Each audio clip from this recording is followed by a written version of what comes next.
Wondery Plus subscribers can listen to Crime and Sports early and ad-free right now. Join Wondery Plus in the Wondery app or on Apple Podcasts. In the depths of an Atlanta forest, a clash between activists and authorities ends in tragedy. I'm Matthew Scher, and on my new podcast, We Came to the Forest, we expose the hidden truths behind a shootout that left one activist dead and countless lives forever changed. Binge all episodes of We Came to the Forest ad-free on Wondery Plus.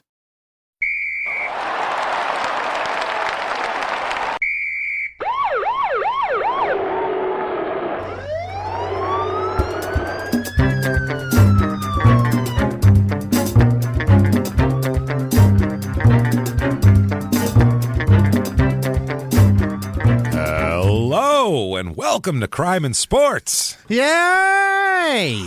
Oh, yay indeed, Jimmie. Yay indeed. My name is James Pietragallo. I'm here with my co-host. I am Jimmie Whisman. Thank you, folks, so much for joining us today on another wild, crazy. This is like, I say downhill sometimes because it's, things are going bad, but this is like downhill. Remember in Christmas Vacation when he put that stuff on the bottom and it like made a fire and he went across? High polymer. That's what this is. This guy is wearing that stuff. Can't wait to get to it.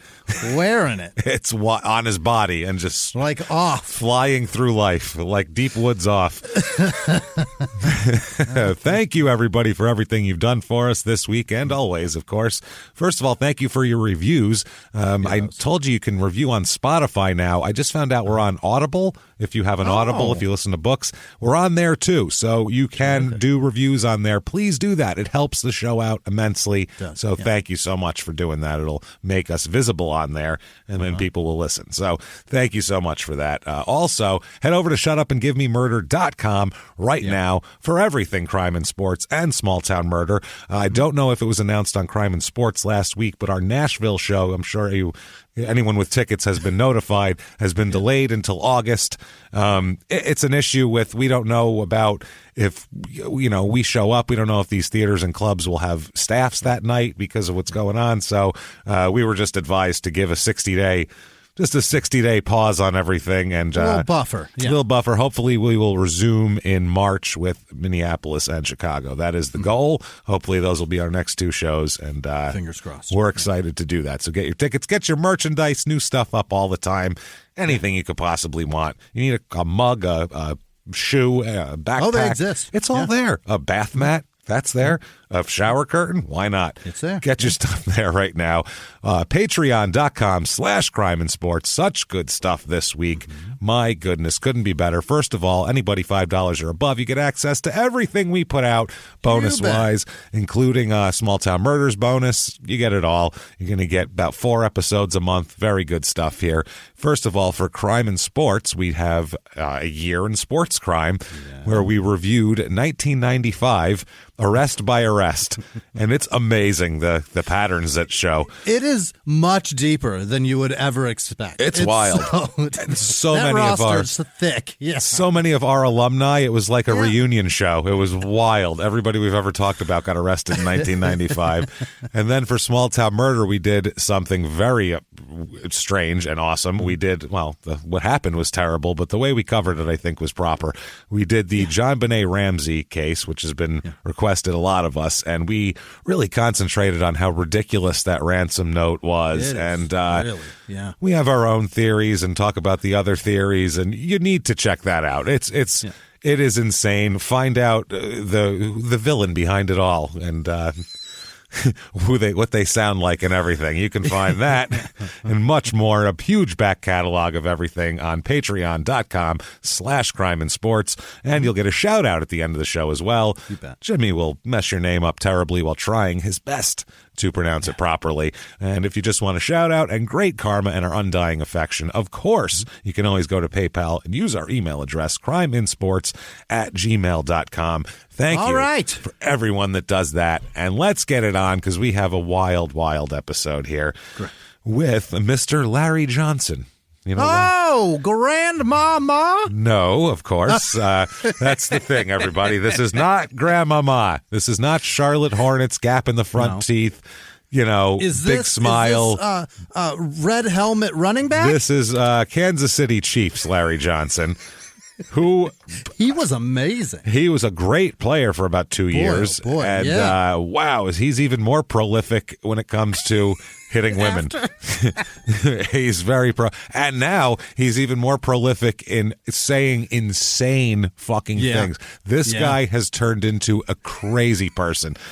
And he admits maybe it's some CTE in there, maybe a little bit of this. He needs help. He needs somebody needs to hug him and help him and sit him down in a chair and take away all electronic devices because he's out of his fucking mind at this point. Let's get it on. Let's do it. And it's right off the bat, Larry Alfonso Johnson Jr. Of course. Of course. He's a quintessential junior, everybody. He really is. Quintessential junior. He reminds me of J.R. Ryder for some reason. I have I don't know why I keep connecting these episodes in my brain. My brain keeps wanting to put them together. He's born November 19th, 1979. He is born in Pomfret, Maryland. Where the fuck is that? I have no idea. It's a suburb. He's a suburban kid. His Maryland's not very big, so that makes sense. Yeah, and he's a very middle class family. He has two, siblings. He's one of three. His father, Larry Johnson Sr., is a high school vice principal and a high school football coach, and he will become a college football coach as he goes along. Is that here. right? Yeah, he'll become a very Larry successful the oldest coach. of the three? I don't think he is. I think he's possibly the middle of the three here because his brother Tony is older than him. Oh, no, wait. His brother Tony is younger than him by a year, I think. So, I think his brother Tony is younger than him by a year. So he might be the oldest. He's got an older sister? Yeah, he might be the oldest boy, possibly, because he's got a sister also. So there's two boys and a girl in the family here. His mother's name is Christine, and his father will end up being a defensive line coach at Penn State. No shit. Yeah, his father will work under and with right next to Jerry Sandusky, really. So, right away, we got some weird connections here with this. You're going to hear a lot of Joe Paterno quotes. Oddly, not a lot of Sandusky quotes in here.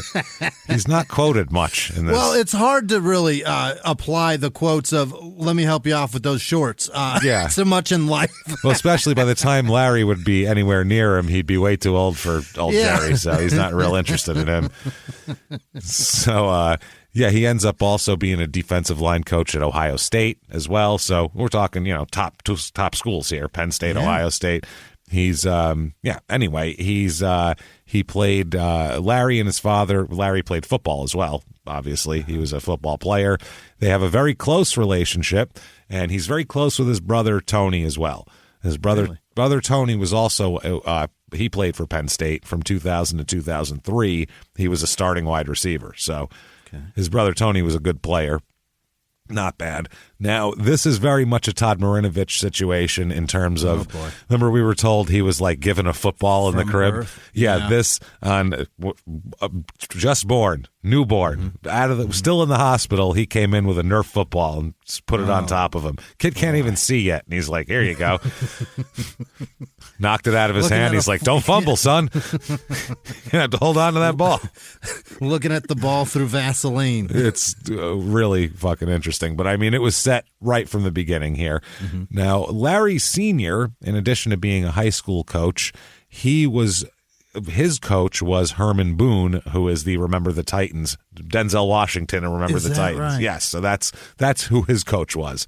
So he's there's a lot of football lineage here. He played college football and everything like that, and he always loved it. His father always loved it, and he made the game seem like a thing you wanted to be a part of. Larry always said it was never like a negative thing. They would watch, film for hours. He'd watch with his dad, watching film. So these coaches' kids always have like a step up when it comes to football. Their football IQs are always very high in ways they don't have to learn because they've been seeing film in their house since they were 3. It's like muscle memory, but it's like brain muscle memory. You know what to look for on that film. It's been in your living room. You get it. You know, it's not a new thing to you. Like, oh shit, what am I looking at over here? You've looked at it. You've heard Dad scream, "It's the cover too!" God damn it! You've asked why, and he's explained. This son of a bitch over here is in the wrong fucking position. This cocksucker needs to get over to this cocksucker. That's how football coaches all talk. If you've ever, they talk like they're in Deadwood. It's fucking amazing. Yeah, it's true. Yeah. They talk like a Deadwood prostitute. All of them. It's fucking perfect.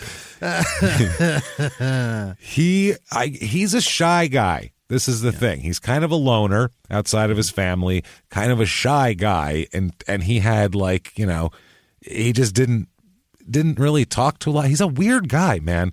Larry Johnson's a weird. He's not outgoing? No. Sometimes he's a weird cat though. He's so weird. They watched old film a lot. His dad would show him films of old players, and he really got into Marion Motley, who was a great Marion Motley. Oh, he was amazing. Marion Motley was a big giant back. He was like a 280-pound running back that would just play for? Run people. I think, was he the Colts? Who the hell did he play for? The Colts. Then he played in the AFL as well. He's a pioneer too. Like he was a star as a black guy at the time. There wasn't a lot of black stars in the NFL in the 50s. Awesome. And then he also loved Jim Brown as well. Because have you ever watched?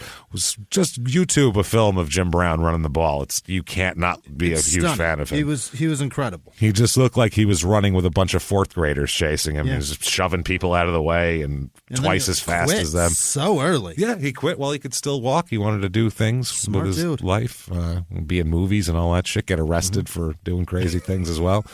He had a lot of plans, Jimmy. He wanted to do a bunch of social shit too.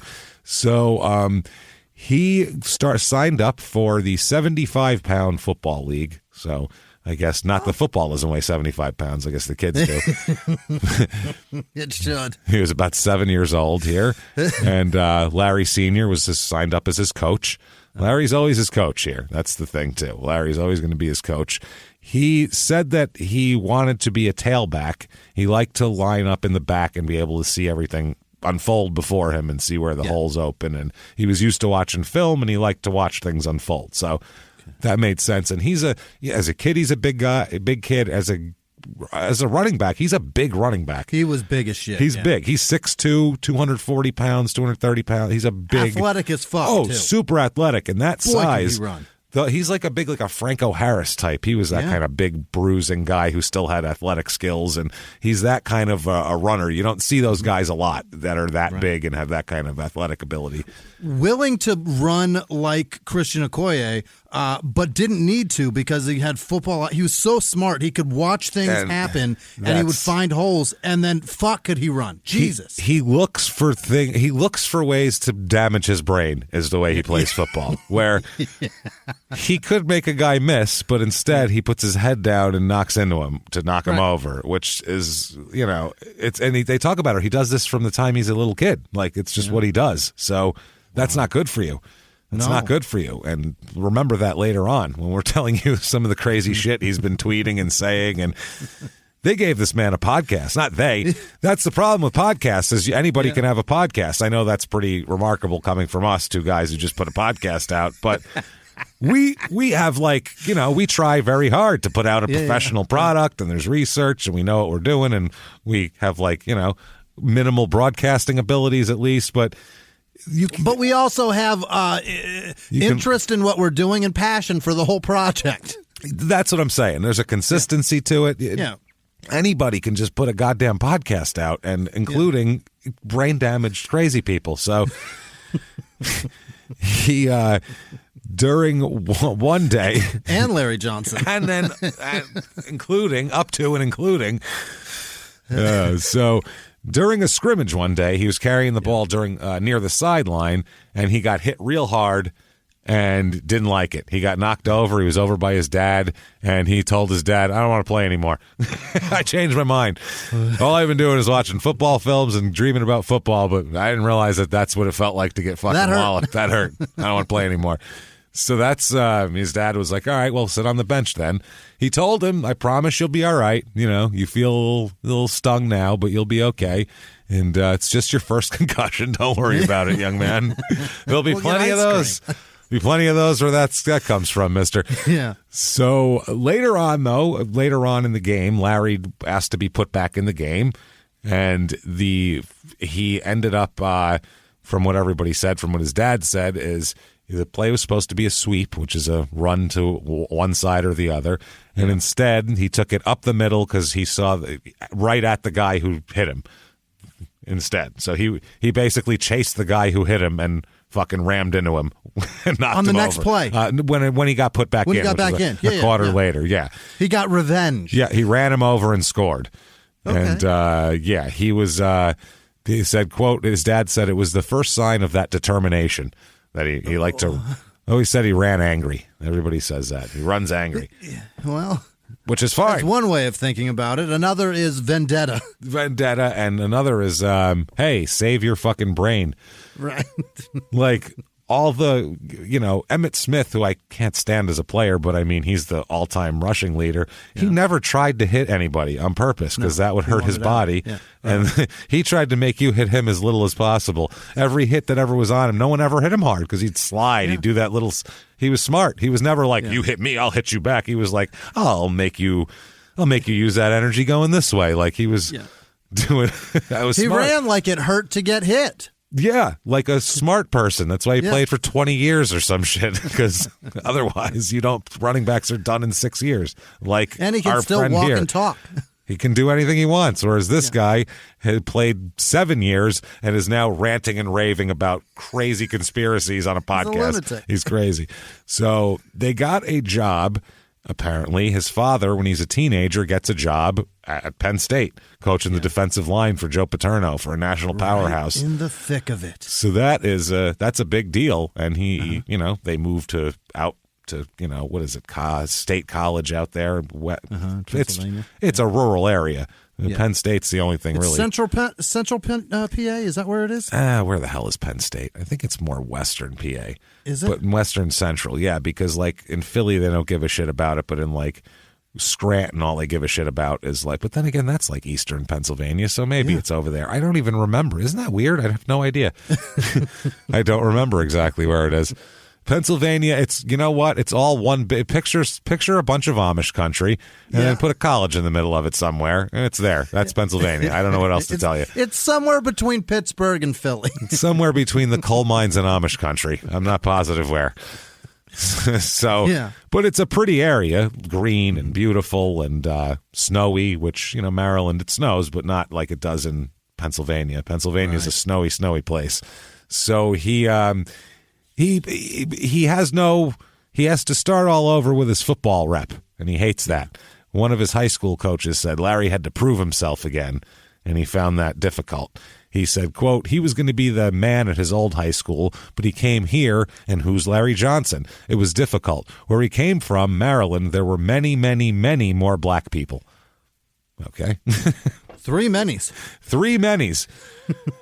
So, but he just kind of assumes that because his sister says, quote, we've always grown up in the suburbs. We didn't grow up in the hood. Every black person who comes to State College is not from the hood, not from the inner city, not from the ghetto.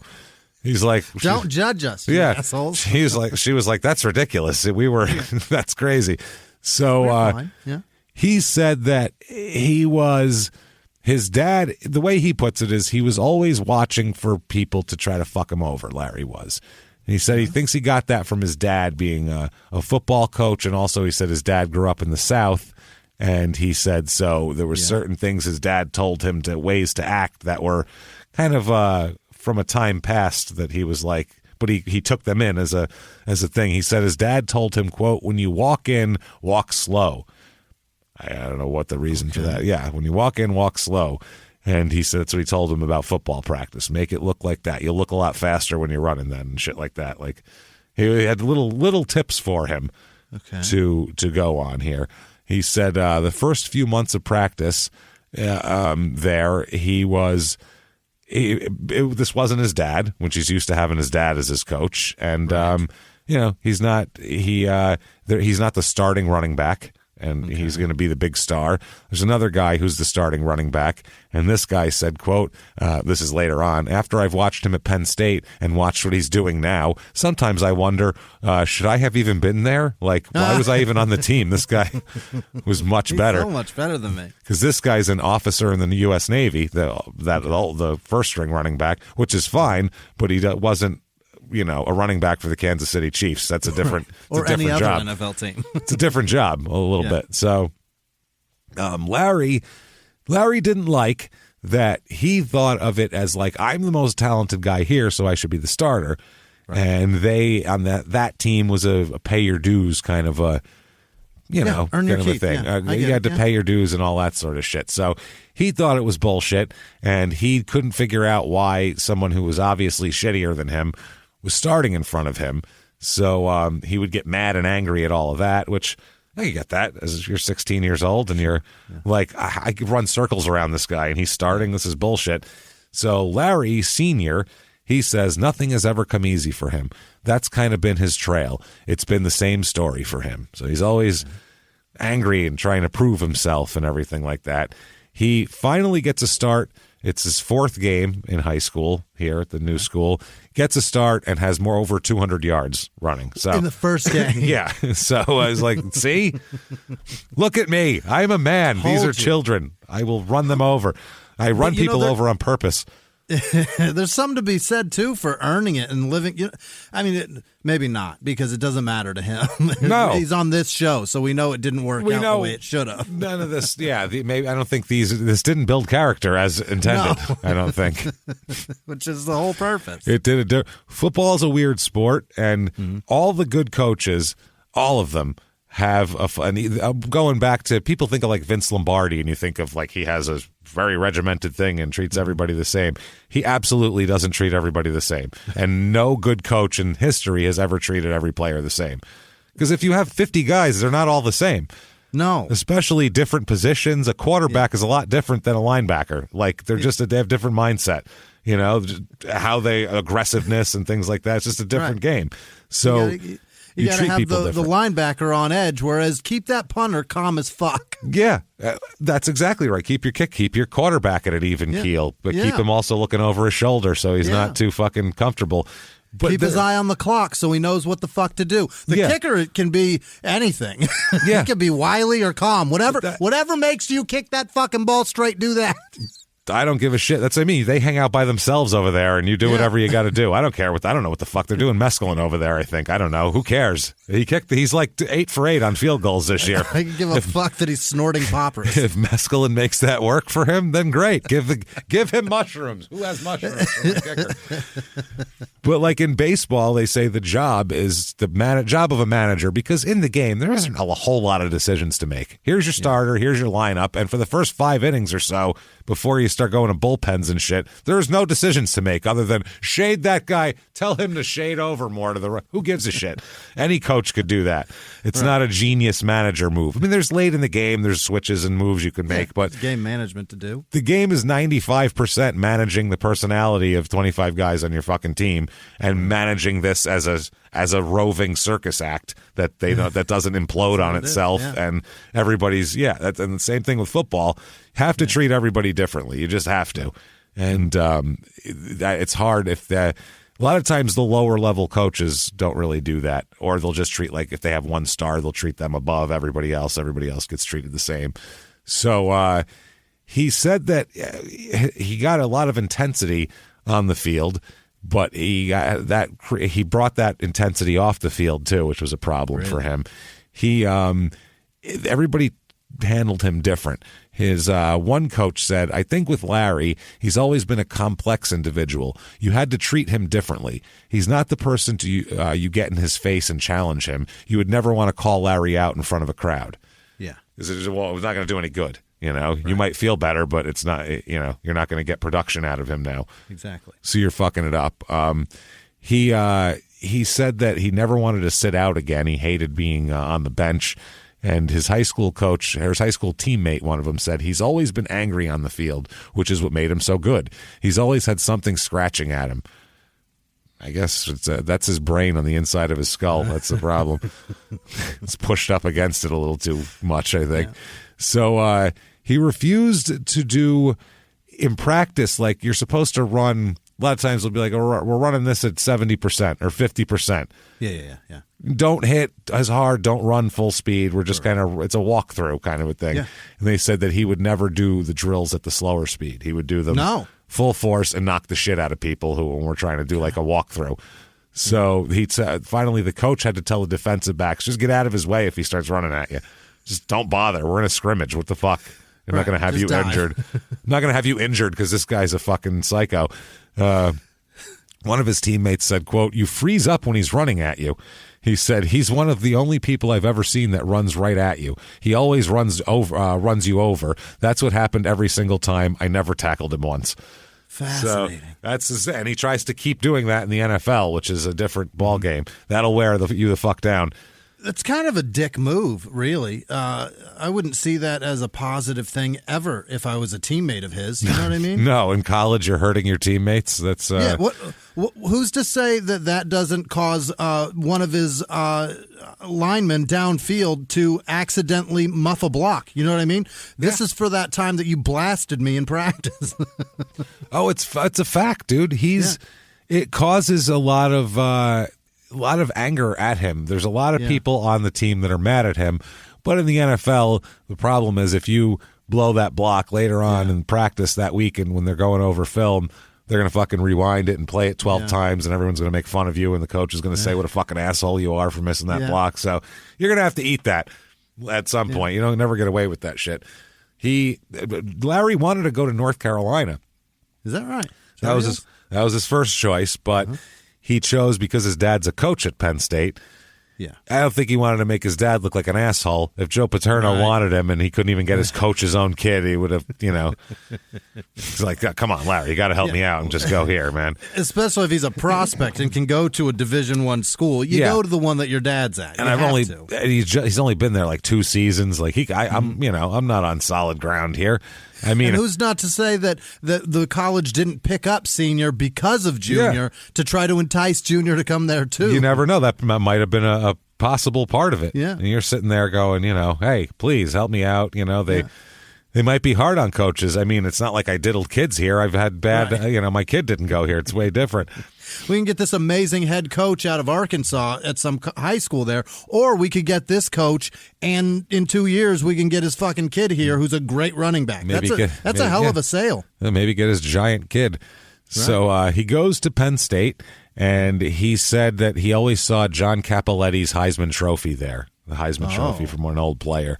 And he said that he wanted it bad, like not that trophy, but his own. Right. He wasn't planning like a cat burglary. Picture him grappling, rappelling from the ceiling, cutting the glass, cutting a circle in it, and reaching in and pulling it out, floating down, spread eagle. Pulls the mask over his face. I'm going to get that Heisman. He's got a walkie-talkie. Talking to nobody. Why don't you just play better? You can get your own. Fuck that. I want Cappelletti's Heisman. I'm taking it. I don't know. It's speaking to me. I need it. It's like the Ark. So he said that, that's what he wanted. He even did a paper about it and also made a thing that was similar to it in art class. He's obsessed with the Heisman Trophy. Really? He absolutely was. He could not get. It's really hard at Penn State. So one of these big programs, it's hard to break in if there's guys ahead of you because it's a factory. They don't say, well, we don't need a running back, so we won't recruit a blue chip running back this year because we have 2 blue chip running backs already. They go, well, we'll get that because then that school won't get him. So, we'll have 3 blue chip running backs. If one of them never plays, fuck it. Who gives a shit? Yeah. That's the fucking cost. If one of the other 2 gets hurt, we'll throw him in there. So there's a hoarding of talent with these big schools. So he said that he's not playing as much as he wanted to. And he, walk up and he felt terrible. He said he would, walk around the facility and felt bad. His running back coach said, you can imagine how he felt. He thought I was nuts. He thought I was against him and that I had it out for him. I feel so bad that he was unhappy. So now later on he feels bad. He said that he started telling reporters, quote, "I'm always angry all the time, on and off the field." He was saying that like in college. They were saying, "Oh, we heard you have an angry style." And he's like, "I'm always angry. On, off the field, whatever. I'm always angry. I'm just a jerk." Yeah, I'm just an asshole. He started to really kind of speak out, too. He said that he thought the offense was boring and predictable. And he said some sideways comments about Joe Paterno. What the fuck? If you're like a freshman or a sophomore, it's hard to like talk some shit about a guy who's been there for 40 years and has national championship. Whether you're right or not, you're not going to win that battle. No. You know, it's just whether, correct or incorrect, you're not winning it. You're just not, in public opinion. So, his one coach said, "Larry is so proud, you have to be careful how you coach him and what you say to him. Sometimes you'd say, I'd rather not have a confrontation in front of 8 guys. I'll just get him off to the side later." So that's how it is. And Larry Sr. backs that up and says he took everything personally, and it drove him on the inside, and it angered him on the inside. So guys need a reason to play well, too. A lot of guys need that fuel. They need to sit back and say, like, it was the Michael Jordan always said that they pissed him off that he got cut from his high school basketball team when he was a freshman, and he used that as all his motivation. Sometimes people take perceived or real slights, and they use that as fuel. It works sometimes. That might be why, apart from other things probably, but that might be why Aaron Rodgers and Tom Brady do very well, because so many people passed on them when they probably shouldn't have. Oh, that's definitely part of it. Yeah. And that can either. Deal. Oh, fuck yeah. You didn't think Aaron Rodgers was supposed to be a top 5 pick. And he's like, what the fuck? Like, he had to, Tom Brady he never expected to be hot shit, but they had the camera on Aaron Rodgers every single pick, and he had to sit there and smile and go, "Oh, that's a good pick, yeah." Yeah, he seems good. Yeah, I'm glad they picked a defensive lineman and not a quarterback. Terrific. Yeah, I'm good. It's going to be fine. All right. Yeah. Brady, though, 8th round, that's really hard to or 6th. 7th round? End of the 6th, I thought. 6th or 7th. 6th, I think. Either way, doesn't matter. Late round. 6th rounders don't make it. Every team passed on him at least 5 times. That's gotta hurt. Yeah, but for him, I think he was happy just to make the league. He wasn't a guy who was like, "I'm a number 1 pick. This is bullshit." He was like, "Phew, I might have a chance to make this league." I don't know. A guy that is the quarterback for fucking Michigan expects to make the league. There's no way he doesn't. But no, he knew what the draft boards were like. He said he didn't even know if he was going to get drafted at all. He was probably going to be like I think that's a fucking cop out because he got drafted so late. I think that's him trying to be humble. But back then though, that's where the boards were. Like he was on boards either late at very end or not on boards at all. Like he just wasn't on the radar. He's slow. They looked at him as he doesn't have the best arm. He can't move around very much. Yeah. Like he's kind of a mediocre. Physical limitations as far as that goes. Like, there's nothing electric about the guy at all. Yeah. And Michigan was decent, but not great with him there, I believe. Is that right? I don't remember what the fuck Michigan was like in the late 90s. Doesn't matter. Yeah. Point is, you'd have to have unbelievable football acumen with the talents that he had then to be able to be successful in the NFL. Absolutely, yeah. And he took his chance and he fucking went through and became the greatest and most boring quarterback in the history of the NFL. It's the most boring man ever to play football. I swear to God. I would rather watch, I'm saying this because this is a contemporary of his, even though he's still playing. I would rather watch Brett Favre practice than watch fucking Tom Brady win a game in the last 2 minutes. It's more exciting to watch Brett Favre practice. I'm not even talking about running plays in practice. I'm talking about like laughing and flipping the ball around and shit. Yeah. Way more exciting than Tom Brady winning a game in the last 2 minutes. It seems like a joyless, like 1800s Christian, been married for 25 years. Fuck. That's how he wins a game in the 2 minutes. Well, I'm all finished up, Mom. Well, that's good, Pop. And then they fucking dismount and they go sip some tea on the porch. Yeah. Fucking bores me to tears. I'd rather watch Aaron Rodgers cough in his teammates' mouth. I would. I'd rather watch Aaron Rodgers give half the fucking league COVID than I would watch fucking Tom Brady do the most exciting thing ever. Yeah. He made the biggest comeback in Super Bowl history boring. That's amazing. That's incredible. How do you do that? How do you make that boring? That's incredible. What he did was fucking magic. He did an amazing magic trick in front of 1 billion people. That's the other thing. The pressure there. What he did was fucking amazing. Yeah. And it was it was the most straight-faced magic I've ever seen. And fucking dull as shit. How do you do that? That's a talent right there. That is a talent. I'm telling you. That man. might be the funniest thing you've ever said in your life, James. At least the most true. I'm not sure if it's funny or not. The biggest Super Bowl comeback ever. It was a fucking drip. It was so dull. It was just dull. Well, they're up. They scored again, I guess. We're getting closer. He tarnished the most magical thing on earth. Hey, look at that. They're in the lead now. Wow. I think that's the biggest in history. Cool. I think they're going to get a ring. This is wild. Oh, yeah, there it is. Oh, wow, the game's over. Okay. Oh, that was really good. It's super exciting. How about that commercial with the puppies on it? Remember that one? That was exciting. I'm going to go feed the hogs. Ugh, Jesus fucking Christ, man. I'm telling you. I mean, not denying how good the guy is. It's just, whew. Jesus Christ. If he came to the team I loved, I don't even think I'd be happy. I'd be like, yeah, we're going to win now, but at what cost? At the cost of me sleeping through all the games and hating this boring fucking quarterback who joylessly plays a game for a living. Kiss your kids on the mouth, you fucking creep. Just joyless. We've said this before, but it needed to be said again. That was fun. That was a good time. The most fun for no reason at all. Tom Brady getting blasted in the mouth. Every reason. Fuck him. I don't know what good reason we had to bring him up. I don't even know where. Oh, because late in the draft. Yeah, okay. Yeah, late draft, and then he got fucking blasted in the face. All right, so he caught a little fucking shrapnel out of that one. That's fine. It's going to happen. It's going to be collateral damage. Talk about one person, someone else comes up.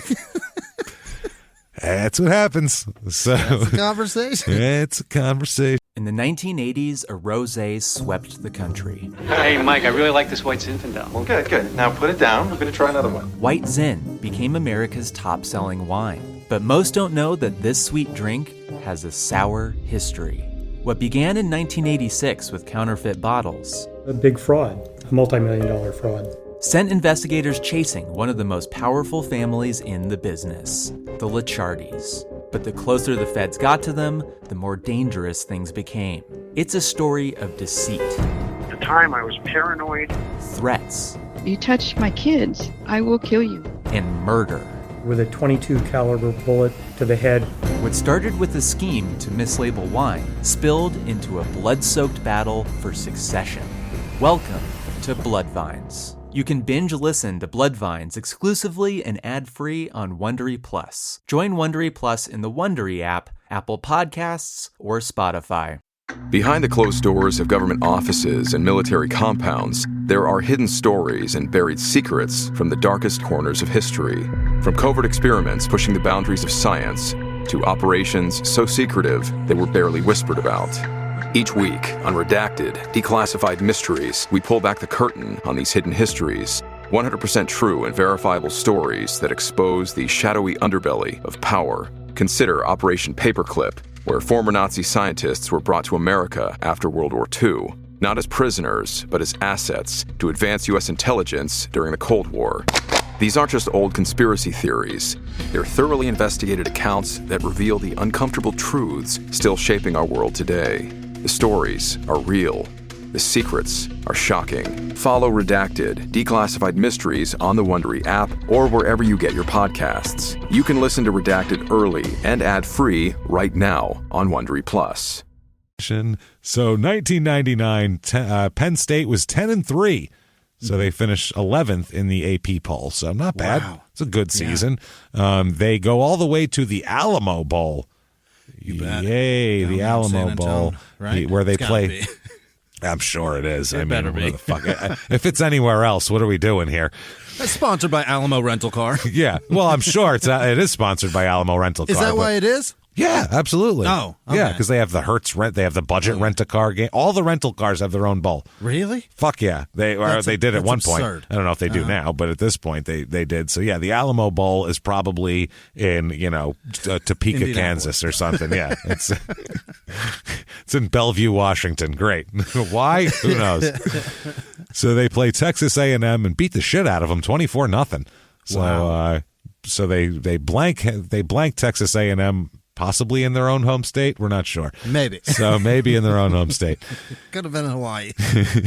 Now, Larry plays in all 12 games, but he only has 43 rushes, so he's not very sparingly. He's just given a couple rushes a game.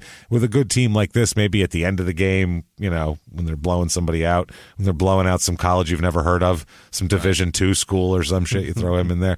43 attempts, 171 yards, 4 yards a carry. That's not bad. That's great. It's good. It's okay. It's fine. 1 touchdown, 4 receptions for 74 yards and a touchdown. So, he's okay, but he's a freshman. They're not really playing him much. 2000, the team goes 5-7, which is very un-Penn State-like. This is drastic change from last year. What the fuck happened? Yeah, it didn't things kind of fell apart here. He has 75 rushes this year, so still not getting a lot of carries.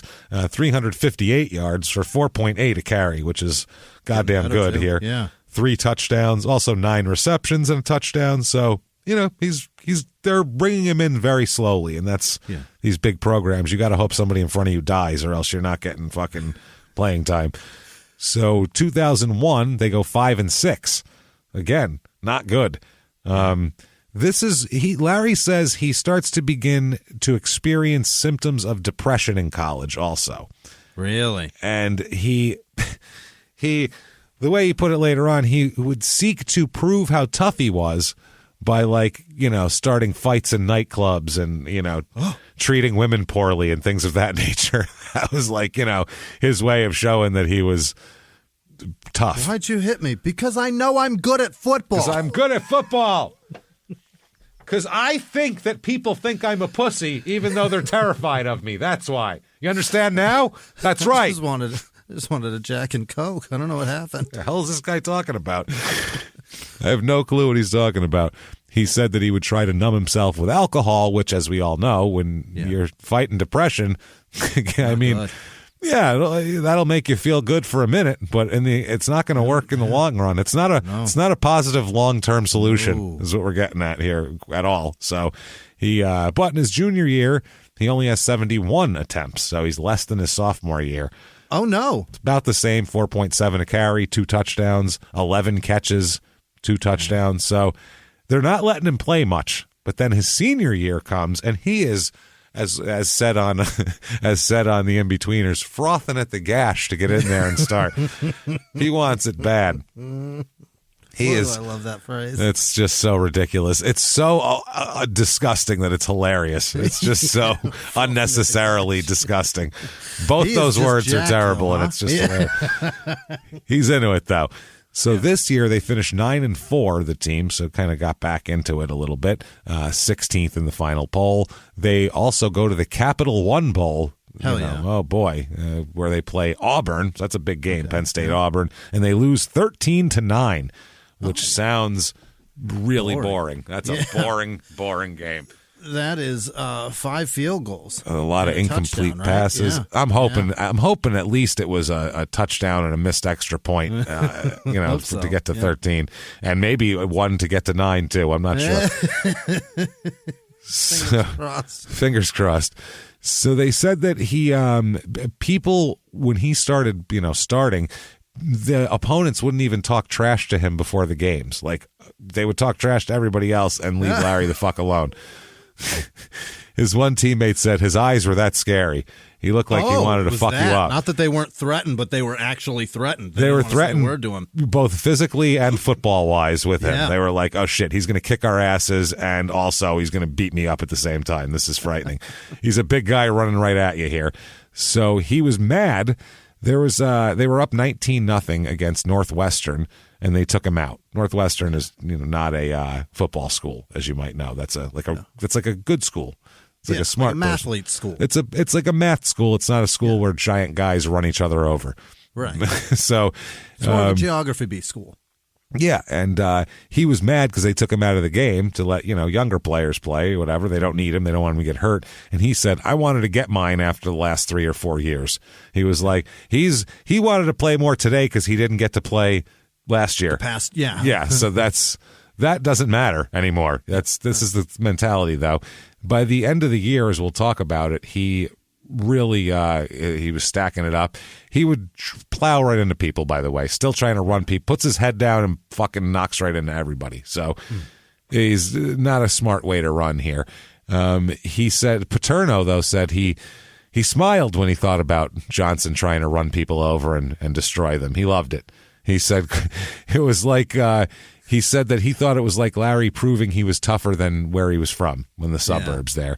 He said, quote, and Sandusky loved every second of it. So much man on man. He's like, look at that. And he's like, if only one of those kids was 11. Shit. If only they both weren't grown men. This would be wonderful. A guy can dream, can he? So Paterno said he wanted to be a hard-nosed kid, and I was trying to get that out of him. I thought he was one of the best open field runners we ever had. Now, 2002, he plays in all 13 games, 271 rushes. How about that? More than he's had in his entire college 3 years career combined, put together. Yeah. He has 2,087 yards. Wow. That is crazy. He averages, are you ready for this? 10.2? No, he averages 7.7 a carry.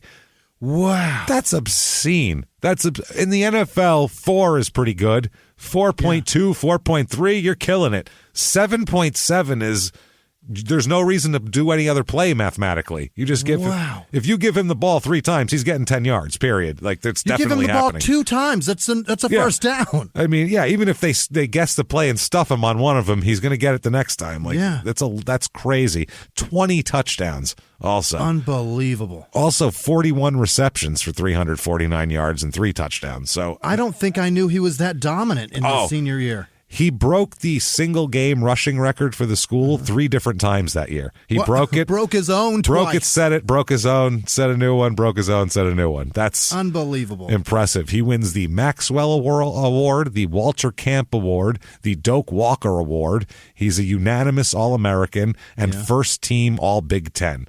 Unbelievable. And the Heisman voting comes up. This is what he's wanted his whole life, the Heisman. And he's in the top, he's one of the guys invited to the presentation in New York, one of the top guys. Get it? No, he did not, actually, that year. Well, he is 3rd in the Heisman voting. Ouch. So doesn't quite get it. But, I mean, top 3 is pretty goddamn amazing. That's amazing. That's much higher than I've ever gotten. He took a picture of himself by it, though. Somebody else's trophy. Anyway, it was the family's computer wallpaper for years, like... Literally, I'm not even kidding. Next to me next to Reggie Bush's award. Next to Carson Palmer's Heisman Trophy is what it was. Me next to another UCLA guy's fucking Heisman. USC. What did I say? UCLA? UCLA. I'm thinking Trojans, USC, fucking, O.J. Simpson, Marcus Allen. Seeing the red helmet with the yellow. I got the whole thing, and I said, UCLA. There are 2 of the same letters in it, so fuck yourselves, okay? It's pretty close. So he says... Larry says, quote, I always felt like I was a gifted player who kept getting put in the back of the line. He said, that's when I learned to question my coaches. That's why I started thinking it was me and my father against the world. That's where I get my scowl. When it comes to trust, I'm a late bloomer. Okay. So he doesn't trust anybody. He's very angry, and it looks like it's paid off. He just got every goddamn accolade you could get besides the Heisman, everything else. He's breaking all the records. He's a fucking, he's amazing. So now the NFL draft is going to come up here. Now his pick, by the way, the Chiefs pick, was traded earlier. There was some trading with the Steelers. The Steelers traded, this is the pick the Steelers had originally. They traded this pick with another pick to get some other pick to the Chiefs. And basically, they ended up with Troy Polamalu out of this deal, and the Chiefs ended up with Larry Johnson. So both got a great deal. Yeah, I mean Polamalu a little bit better of deal in the long term. Yeah, but, for longevity for a while, for the team for what they needed. Yeah, for a while, Chiefs like those big bruising running backs. They Christian Okoye, Barry Word, you know, fucking even Priest Holmes was a bruiser, even though he was really fast. He was. Yeah. They liked the Steelers that. had Bettis at this time, so they don't even need Larry. And they liked him. Barry Foster before him. The Steelers, Franco Harris is the big giant. They like a running back that's 6'2", 250 pounds on the Steelers. Right. It's just the way they do shit. 2003 NFL Draft. Jimmie, number 1 pick. Number 1 and 2. Was it Carson Palmer? There you go. It's the first time you've ever got it right, and that's because I told you he won the Heisman. Yeah. Otherwise, I wouldn't have even thought. I know that's what. But I figured I'd have a gimme there with you. You needed so he won the Heisman, and then he was the first pick for Cincy, huh? First pick overall, Carson Palmer to Cincinnati. Yeah. Number 2 overall. One of the that year? Terrible pick. My God. I will have no idea. Charles Rogers of Detroit, who what? He's had a lot of problems. Yeah, he was gone and he barely played, and he played in 15 career games. And where was he in college? Where the hell was Michigan State? Okay. And he's had a lot of problems, drug problems, and everything since then. Number 3. He went from Michigan State to Detroit. Detroit. It's a lot of pressure. Yeah, it's right there. It's a big deal. Flint. So Houston picks Andre Johnson, the very good wide receiver. Wow, is he good? Good game, or good career. Dwayne Robertson, a defensive tackle for the Jets. Terrence Newman for the Cowboys, defensive back, very good.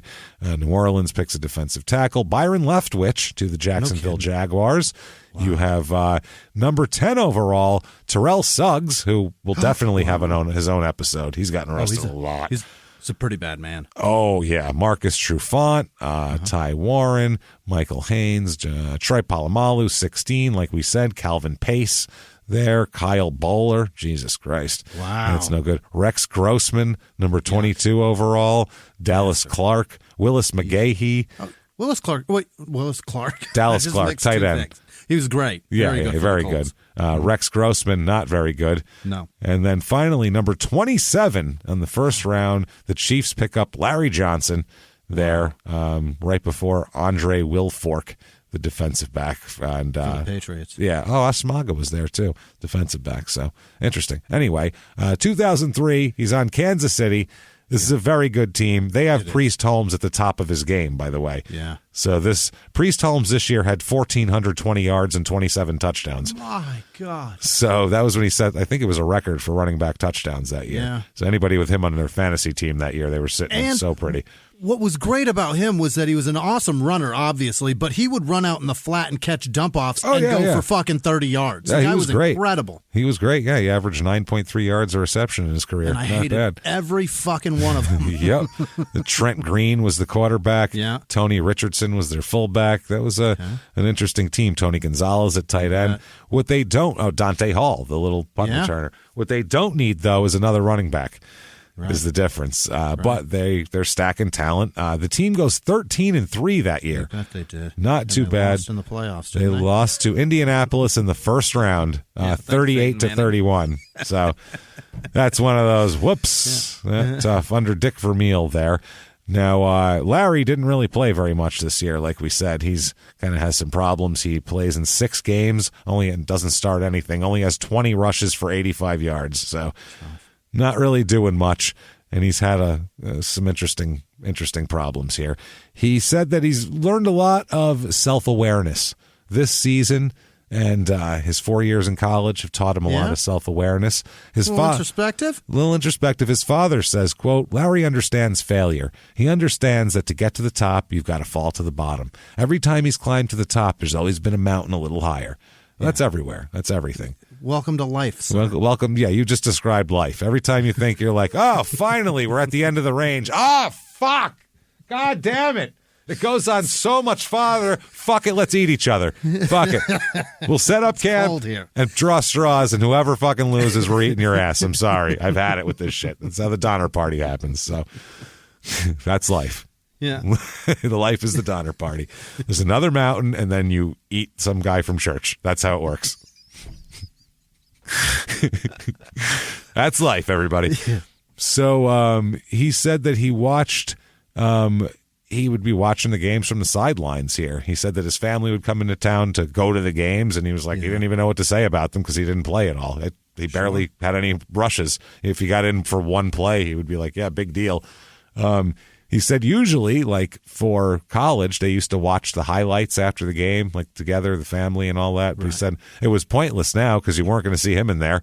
You want to see Trent Green throwing a fucking Dante Hall on the flat? Is that what you want to see? We want to sit and dissect a play that Priest Holmes just fucking ran? No thanks. He's pretty good, huh, son? No, he doesn't want to deal with that. He said, quote, I don't know why they would bring me in here when they already had Priest. If you're not going to use me, why draft me? Give it a sec. Priest is fragile. It's a running back. Running backs are all fragile. Right. And, I mean, you kind of have to sit there. So Aaron Rodgers had to sit there for a few years. It happens. I mean, running backs have a lot shorter physical window, though, is the difference, I think, what they're saying. Like, hey, 2 years of me on the bench is 2 years of me out of my fucking deal. Running backs are one of those. They're one of the easiest positions to hit the ground running in the NFL. Right. You know, quarterbacks have a hard time. You get benched too long, then your ACL starts to harden up, and all then get thrown in, and you rip that fucker in half. Science with Jimmie Whisman. Your ACL hardens up if you're sitting too long. What the hell is that? Is that medical knowledge you have, or was that just a theory? So, yeah. Is that just a theory? I'm going to write books. Oh, God. Please make YouTube videos about things, about medical things. And there will be people quoting it. I saw a YouTube video of a guy. He made a very good point about a hardening of the ACL. If they sit him on the bench any longer, his ACLs are going to pop when they put him in there. It's obvious. It's clear. Why doesn't everybody see this? It's a conspiracy with medical science. I hope they sit Brady down for a couple of games. That thing's like concrete when he goes back out. It's just going to pop, man. So they just explode. It's wild, man. You're like, oh, no, you got hardening of the ACL. Yep, that's what it was again. God damn it. Guys, even when you're asleep, be on a constant exercise bike. Sleep on a bike. Just keep it moving. Man. It's going to pop. Sit down otherwise. Too long, it's going to blow up. Oh, man. So, meanwhile, at one point when Priest Holmes was injured and Johnson was going to get a chance to play a little bit more, Vermeil said publicly that it's time for Johnson to, quote, take off his diaper. Oh, my. You know, and step up and whatever. Yeah. And he was very pissy about that. Larry didn't like that at all. He thought that he took that as a huge slight, which makes a lot of sense. That hurts. I would too. And so he said he would call his dad all the time. His dad said that he, would call him all the time and kind of complain about what was going on. And he said that Larry Sr. said he's holding that inside. When the phone rings and it's Larry, I listen because I know he's getting all of those things out. He can quiet the storm and go back to being himself. So he said that a few times when he was really upset, Larry would get on a plane and come to see his son in Kansas City. Larry Sr. would. He said, I wasn't afraid to get on a plane to Kansas City. I heard it in his voice. You could hear the tears running, but you can't see them. You've got to go. You can't just sit there. He was by himself. That's a man that needs therapy, Dad. He needs help, yeah. He needs some form of already. help. And you flying in from Pennsylvania when he's upset isn't going to really... He needs a long-term plan for this. Needs a longer-term plan because he's got more problems. December of 2003, he's real bored. He is not playing much. They're not playing him. So he makes his own entertainment by being arrested for domestic abuse. So, aggravated assault and misdemeanor domestic battery. Wow. He is hanging out with an ex-girlfriend, and he allegedly slapped her and waved a gun at her as he threatened her during an argument.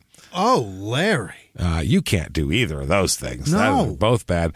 Larry, I just told you kind of what happened in the police report thing, or as Larry puts it, quote, a misunderstanding. Hey, everybody, don't misunderstand Larry, okay? Just heads up on that. I told her there were 5 fingers on a hand and 17 bullets in my pistol. I was just showing her. Wow. She said 16 and that, wouldn't leave a mark. So this is crazy. I know we're joking about that, but it's fucking insane. A misunderstanding. Those are a gun around? Here's what you say. Didn't happen. It happened and I feel bad and I'm sorry. Those are the only two things you can say out of it. You can't say a misunderstanding. What's the misunderstanding? What is that? That's not... What part didn't we get? It's a misunderstanding, you guys. I accused her of cheating, so I beat the shit out of her. Yeah. Something like that? Turns out she wasn't cheating, so that's a misunderstanding on my part. I thought she was cheating. Yeah. That's the... So I waved a gun at her, right? Right? You understand Hey, now? Kansas City Star-Tribune, right? You get me. This guy knows what I'm talking about. They're like, what the fuck is wrong with him? They're writing it down. Christ, man. Crazy, man. So he's charged with that. But will this affect him with the team? He's a sullen rookie, and now he's getting arrested for waving guns at women. That's a problem. Let's find out. Let's check in with the resident silver-haired middle-aged white man on the team here, Dick Vermeil. And he tells the Kansas City Star, quote, I've been told his side of it, and I believe him. I always believe the player. You know him so well. I always go to that side. Yeah.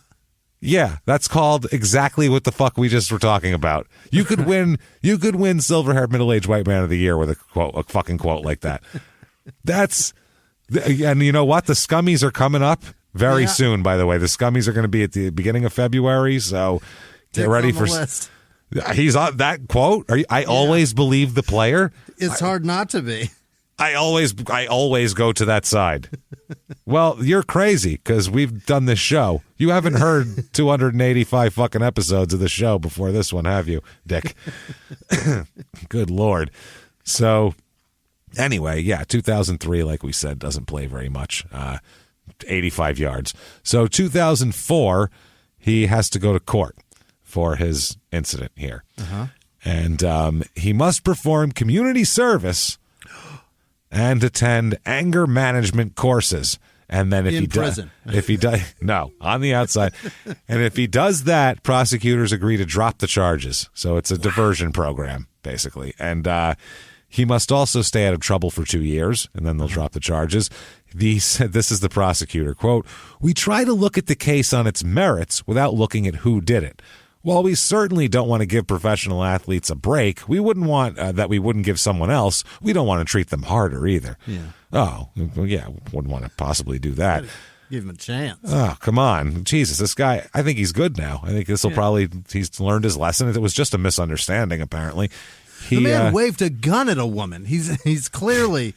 While threatening her. Some issues. Yeah. While threatening her. That's important. Yeah. If you're threatening to kill somebody, that's bad enough. But if you're doing it while waving a gun at them, makes it a little more real. That could happen like that, you know. He also gets 120 hours of community service out of it. Mm-hmm. So there's that. His attorney said, quote, we are grateful for the granting of Larry's diversion. He's a great young man, and he'll make the best of it. What do you think, everybody? Is he going to everyone out there in crime and sports land? Everyone. Is he going to make the best of it, you think? Let's all imaginary like an old TV show. You call 1-900-SON. It'll cost you 75 cents. But vote. Do you think it'll go well? I'm going to go no. So 2004 Chiefs, they go 7-9. So no playoffs. No nothing. This year, though, he starts 3 games. Priest Holmes is banged up a little bit. You know, this is where the diaper comment comes from. So he plays in 10 games, starts 3, has 120 rushes for 581 yards, 4.8 a carry. Okay. So he's showing that's a good showing for himself. Yeah, he's doing really, really well. Has a good season. Chiefs don't make the playoffs, but that's okay. He's showing that, you know, he's something. So 2005 season, right in the beginning of it, September of 2005, he's going to be, they're talking about splitting carries this year between him and Priest Holmes. So he's going to be part of it. Early morning here. Early, what I mean is still dark out and enough the time where you're in a bar in Kansas City. That kind of early morning. He's there. He had to turn himself in eventually on a domestic abuse assault charge here. What the fuck, man? Apparently, his girlfriend came into the bar and saw him with another woman. So, this is how it started. His girlfriend, a 25-year-old here, saw him and walked the other way. But he saw her too. He saw them and she was like, "Oh, fuck that," and walked away. So rather than him chase after her, he texted her and was like, "Yo, meet me downstairs," because he didn't want to blow a spot up with the girl that he was with either. Just in case this doesn't work, I got this. Yeah, he wasn't even like, fuck, now I got to pick one. He was like, I could still play this. I could still make this work. That's balls right there, man. This is an NFL player at the 2-minute warning. Let's see. How can I win this I think game? I can do this. I think I can do this.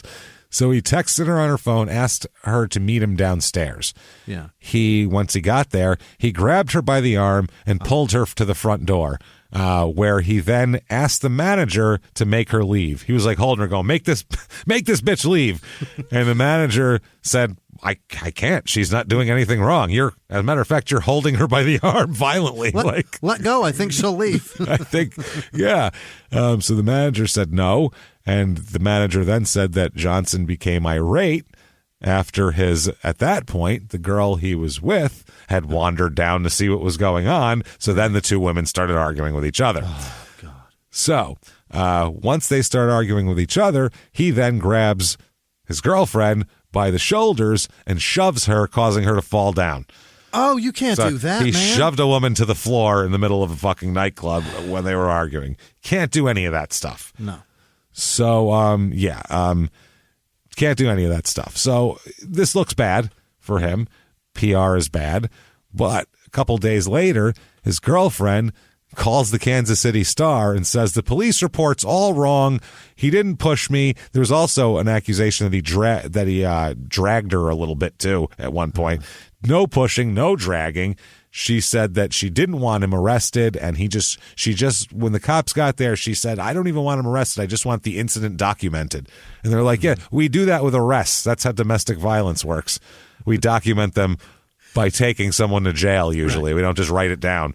And the thing is, with those documents, if that is documented, there's oftentimes, most times, every time, punishment. Yeah, it's not, you're not just fucking carving into the side of a tree. DV was here. Like, it's not just fucking, it's not a goddamn documentation. In case it happens again, that's not a thing. Not happening. So he did that. She just said she wanted it documented, and she said her friends convinced her the next day to file a police report after seeing bruises all over her arm. So you can't leave bruises on people. He posted bond and was released. He also called it why he got, the last time it was a misunderstanding. Yeah. This time he only got arrested because of what he called, quote, an overly aggressive local law. It's just it's a weird local law that we have. Like, some local laws, they have speed traps. If you're going 37 and 35, boy, that's a ticket, like things like that. It's one of those here. Like, they're extra sensitive about, like, roughing up your girlfriend in public. It's really weird. Most places, as long as you don't close fist punch them, they'll give you an open hand up to 2, not the back of your hand, the open palm. You know how it works. They rescinded the rule of thumb here, and I think it should be instituted. It's ridiculous. I'm going to go ahead and call this an overly aggressive misunderstanding. What do you say? Good? So, Coach Dick Vermeil, he just says that he knows that his players, they know that anything they do or are even accused of doing will be magnified because of who they are. So he's given the you got to be extra careful because you're out there speech. He said, I think we do as good as the best job in the National Football League of making sure players are aware of their vulnerability, their profile. There's no place to hide in Kansas City. Our fans know our players. To use common sense and be aware of the problem areas, stay out of the bad areas, be aware of certain things.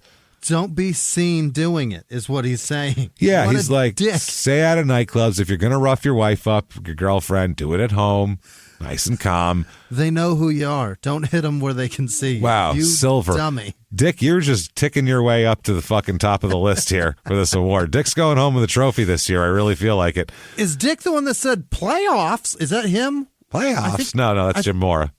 Well, Jim Mora Mora. said playoffs. Yeah, you're right. You're right. Dick Vermeil's he's the Rams coach that won with Kurt Warner there in the 99. That's who I saw saying it. Yeah, he's the guy. Okay, yeah, they're both gray, silver-haired, middle-aged white men. They're exactly what they are. Yes. Like every other coach in the NFL for a time period. They all look like that.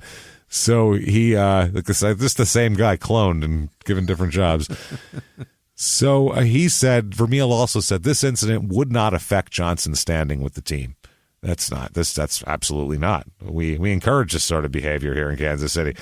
Two incidents of putting his hands on women. Oh, Jimmie. Two. Jimmie, it's a misunderstanding, and it's just an overly aggressive local law. Two. It's overly aggressive misunderstandings. They happen, Jimmie. He's literally been here that same amount of years. He's averaging one incident with a woman a year. Yeah, you could put it that way, but I mean, if you want to put it a different way, she didn't have to come to the nightclub to look for him, Jimmie. That's the thing. I mean, she could have just, been cool with him out fucking around with other women, and none of this would have happened. I'm surprised Dick Vermeil didn't say that. Right.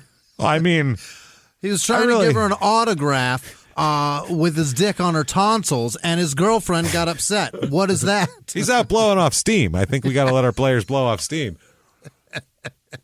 Shame on you, Dick Vermeil. Jesus Christ. Oh, man.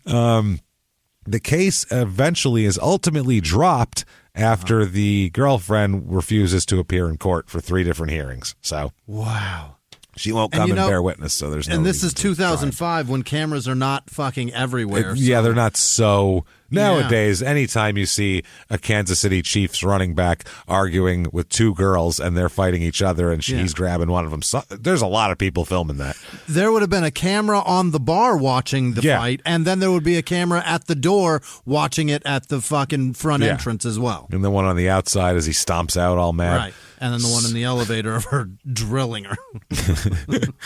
So 2005, the Chiefs go 10-6 that year, but don't make the playoffs. That's rough. Oh, this is when Vermeil was screaming about that record and not making the playoffs. He was furious. Somebody was like 8-8 and made it, I think, that year. That's why. So it was like, God damn it. So now he ended up, he had some problems here, as we'll talk about. And he ends up being, I guess, in September of that was that last. Yeah, that's that arrest there. He that year, on the field, he starts 9 games out of 16, so they're splitting the time between him and Priest. He ends up making the Pro Bowl this year, though. Mm-hmm. He has 336 rushes for 1,750 yards and 20 touchdowns. So, oh my God! Averages 5.2 per carry. That is fucking good. That's really good. And almost, just shy of the record. He was so close. He's crushing it. Yeah, he's absolutely crushing it. So he was hip-hop's biggest mogul, the man who redefined fame, fortune, and the music industry. The first male rapper to be honored on the Hollywood Walk of Fame, Sean Diddy Combs. Diddy built an empire and lived a life most people only dream about. Everybody know ain't no party like a Diddy party, so. Yeah, that's what's up. But just as quickly as his empire rose, it came crashing down. Today I'm announcing the unsealing of a 3-count indictment, charging Sean Combs with racketeering conspiracy, sex trafficking, interstate transportation for prostitution. I was up. I hit rock bottom, but I make no excuses. I'm disgusted. I'm so sorry. Until you're wearing an orange jumpsuit, it's not real. Now it's real. From his meteoric rise to his shocking fall from grace, from law and crime, this is the rise and fall of Diddy. Listen to the rise and fall of Diddy exclusively with Wondery Plus.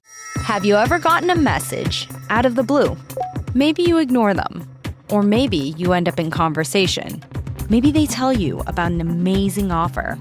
I can really show you how to make some money. And maybe that gets you into a lot of trouble. But this isn't a story about people like you, the people receiving these messages.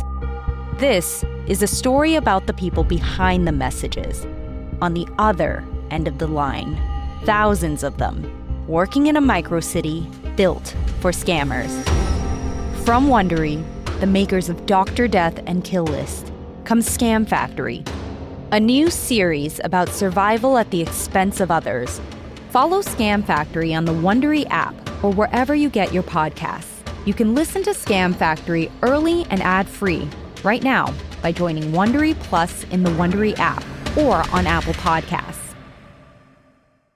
This was after a rough game after he got arrested there. He had 13 yards on 8 carries against Denver and then came in there.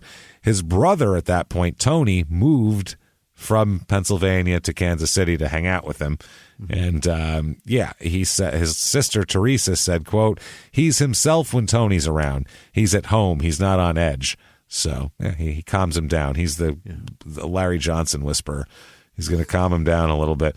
Oh, but that's his little sister. Okay, Larry's the oldest. Larry, Tony, Teresa. That's how the lineage comes here. So he, Tony believed that, he could help him. And he told Larry, I'm picking you first in my fantasy draft just to show how much faith I have in you. Okay. So there you go. So also, you just had 1,700 yards. I'm going to crush. Yeah, no shit. This is great. I know when you're healthy. You're not taking any chances by picking me, you son of a bitch. I'm the best running back in the fucking league. That's what I'm saying. Well, he said he ended up doing really well, and he said he had the best record in his fantasy league over that. He won his fantasy league. Thanks to Larry. He said when he picked him, people were saying, he's not even going to play. What are you doing? This how people were laughing at him. He's like, all right. Watch. So one of his old coaches says, Larry is probably much the same as he was at Penn State, as he was here, as he was when he was an 8-year-old. You have to keep going back to the story when he was 8. It's genetic. It was at that age, and it's still there now. He's unique. You could see it in his eyes. I know I wouldn't mess with him. Me and 2 other guys, I wouldn't mess with him. Okay. So he's got an anger that people see. There's one reporter asked the equipment guys for the Chiefs, what do people think about him? Because this is what people don't realize. This is like the wait staff at a comedy club. They act like they're invisible fucking people, but they're the people that know all the dirt. They see and hear everything, and people treat them like they're not there. So absolutely, the equipment guys are the same thing. They know when guys are assholes. They know when guys treat them like shit. They see when they're being dicks to their teammates. Right. So you want an unbiased opinion, ask the equipment guy. So they asked an equipment guy, and he asked 2 questions of the equipment guy. Who was Larry Johnson's best friend when he was here? And did you see anyone here that he really trusted? And his answers were himself, his best friend, himself, and no, as far as no trusting. So, no. They said he whines a lot. He receives special treatment. He's misunderstood. He's misused. He's always got a problem. He's always got an issue. His father, too, he says that, look, he said he feels like he's like a caricature now, Larry Jr. He's like, it's like a caricature, like he's the angry guy running and that's all he can do. Larry Sr. says, don't make him a monster. He's not. It looks like he's running with a chip on his shoulder, but he's running to prove that this is where he belongs. That's fine. If you just did that on the field and then off the field, you were a decent guy and you didn't get arrested for beating up women, I don't think anyone would have a problem with it. I really don't. It's hard to prove you're not an angry guy when you're literally hitting women. That's the issue. Yeah, he's had a couple of problems. So he sees that he would when there's reporters in there, he sits in his locker with shit over his face, looking on his phone. He doesn't want to talk to anybody. A reporter came up to him and said, you want to talk about the Pro Bowl? And Larry just shook his head and then went back to his phone. Mm-hmm. So the teammates were laughing, and they were like, he's just a weird fucking guy, man. That's all there is to it. So he makes the Pro Bowl anyway that year, so that's good. Now, 2006 season, he wants to be a team leader. That's the thing about 2006. He wants to change. He's good now. Yeah. He's going to clean this whole thing up. They said this is a big fluff piece about him. Big fluff piece. So the first time he's attended the team's voluntary off-season conditioning program. Oh. He, one of their rookie defensive ends arrived at the Kansas City airport for minicamp, and Larry volunteered to go pick him up. Is that I'll right? get him. Yeah. He said, I'll get him. It was Tom Bahali, he was a good player. Oh my God, Tom Bahali. Real That's good incredible. player. Fucking great player. He did he go to Penn State? Maybe that's probably what it was. Maybe Penn State. So they said he's been talking more to his linemen, even if it's just bullshit. He's been just bullshitting with them. He's been talking to the people who protect his life and his knees.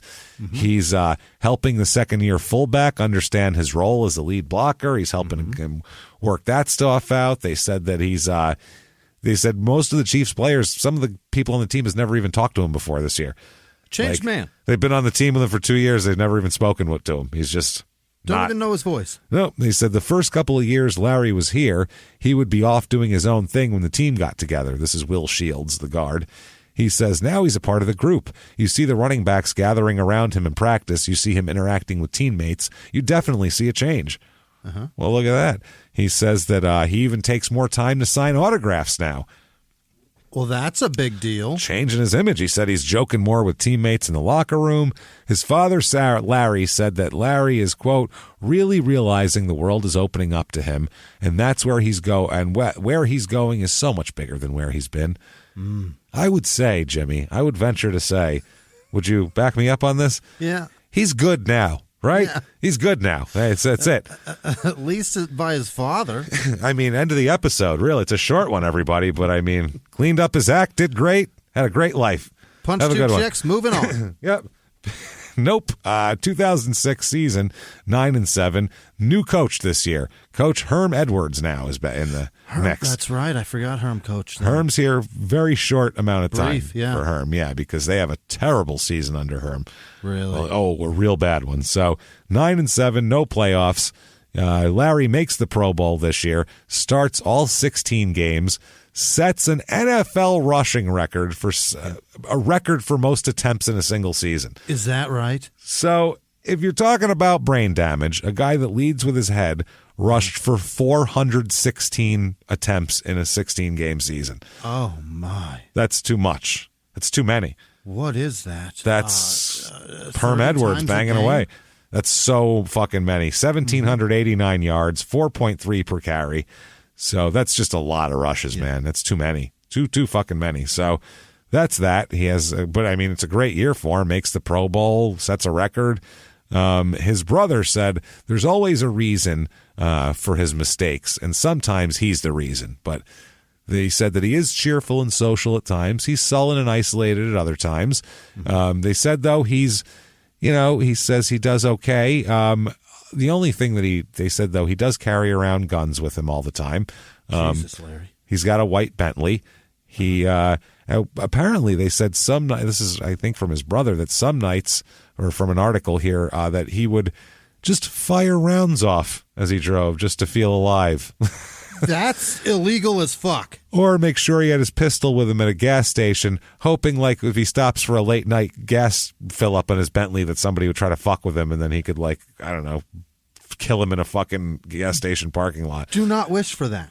No, that's not. But he said he wanted people to test him. He wanted to be tested because he's tough, and he wanted to show it. They said that, he just wanted to show everybody. He became, he's kind of a celebrity now. Yeah. Now he's becoming a celebrity. Becomes pals with Jay-Z. Is that right? Oh, him and Jay-Z were tight for a while. Yeah, they were buddies, man.